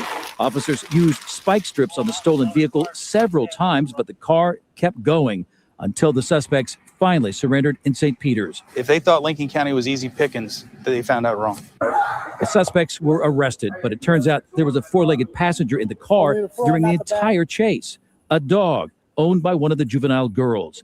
So far, the suspects are charged with tampering and aggravated fleeing, but not for crimes related to the underage girls yet. That's part of an ongoing criminal investigation. That's something that they'll be held accountable in the future as the investigation continues. Russell Kinsall, First Alert 4. Wow. And I want to start with a story that you may remember. A murder happened in Atlanta, and this happened with a 21-year-old whose family is calling for justice after his murder is still unsolved to this day. Our Angelique Proctor spoke with that family earlier and was working to get an understanding of this case. Angelique, thanks so much for being here. I can only imagine how difficult this has been for the family. Good afternoon to you, Ariel. Yes, this is a very tough situation. This family is in a whole lot of pain. They say they want answers. They say they want accountability. And they also, most importantly, want to know who shot and killed 21-year-old Travalis Tolbert Jr. And they point to the fact that he was only 21 years old and that he had most of his life ahead of him when this happened to him, when Atlanta police say that he was shot and killed in this house on Coleman Street. Now, his mother says he knew the people who were living there and that she believes that he's dead because he was too trusting of people. As you can imagine, she is taking this unexpected death extremely hard. This has been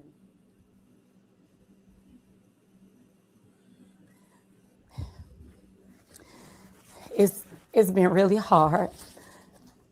I need answers. I want answers. And I just want to bring the community together to know that we are standing with my son to receive the justice that he deserves. If you heard anything, if you know anything, if you've seen anything, no matter how small you might think that thing is, we're asking those folks to come forward and contact law enforcement. Silence protects violence, but coming forward, speaking up, the community standing as one, supports and protects families. And so not only do they want people to say something or talk about what they saw, but they also want people to come out this weekend and support the family. They are having a candlelight vigil on Sunday at 6 p.m. at the West Side Park. And they say it would be important to them if folks would come out to support them. Angelique, so powerful to hear her say silence protects violence. Incredible what this family is going through. How's the investigation going? Do police have any surveillance, any leads? You know, that was my first question. If police have surveillance, police are not talking about what they have. And to be quite candid, that has been frustrating for this family because they thought from what Atlanta police told them that they, the investigation was going really well. And so they have been anticipating and expecting an arrest. But at this point, that has not happened yet. And we are in almost the third week. So we don't have a lot of information from police. We know that he was shot while he was inside the house. He was there with people that he knew. And that's pretty much all we know right now. I've asked about surveillance video of a car leaving Coleman Street. At this point, Atlanta police, I reached out to them as recently as a couple of hours ago. They're really just not ready to share any of that. Do you know if the people inside that house on Coleman Street are cooperating with officers at all? That is a very good question. And I asked the family if they have been in touch with them. They say they have not. And so it's unclear as to whether they are cooperating with police or not. But that is certainly a very good question. Final follow-ups for you here, Angelique. Do you feel like, based on your discussions with police, I know sometimes they're tight-lipped as they gather evidence and put things together, and maybe they know more than they're letting on. Do you feel like they know who the shooter is in this case and they're just not saying it yet?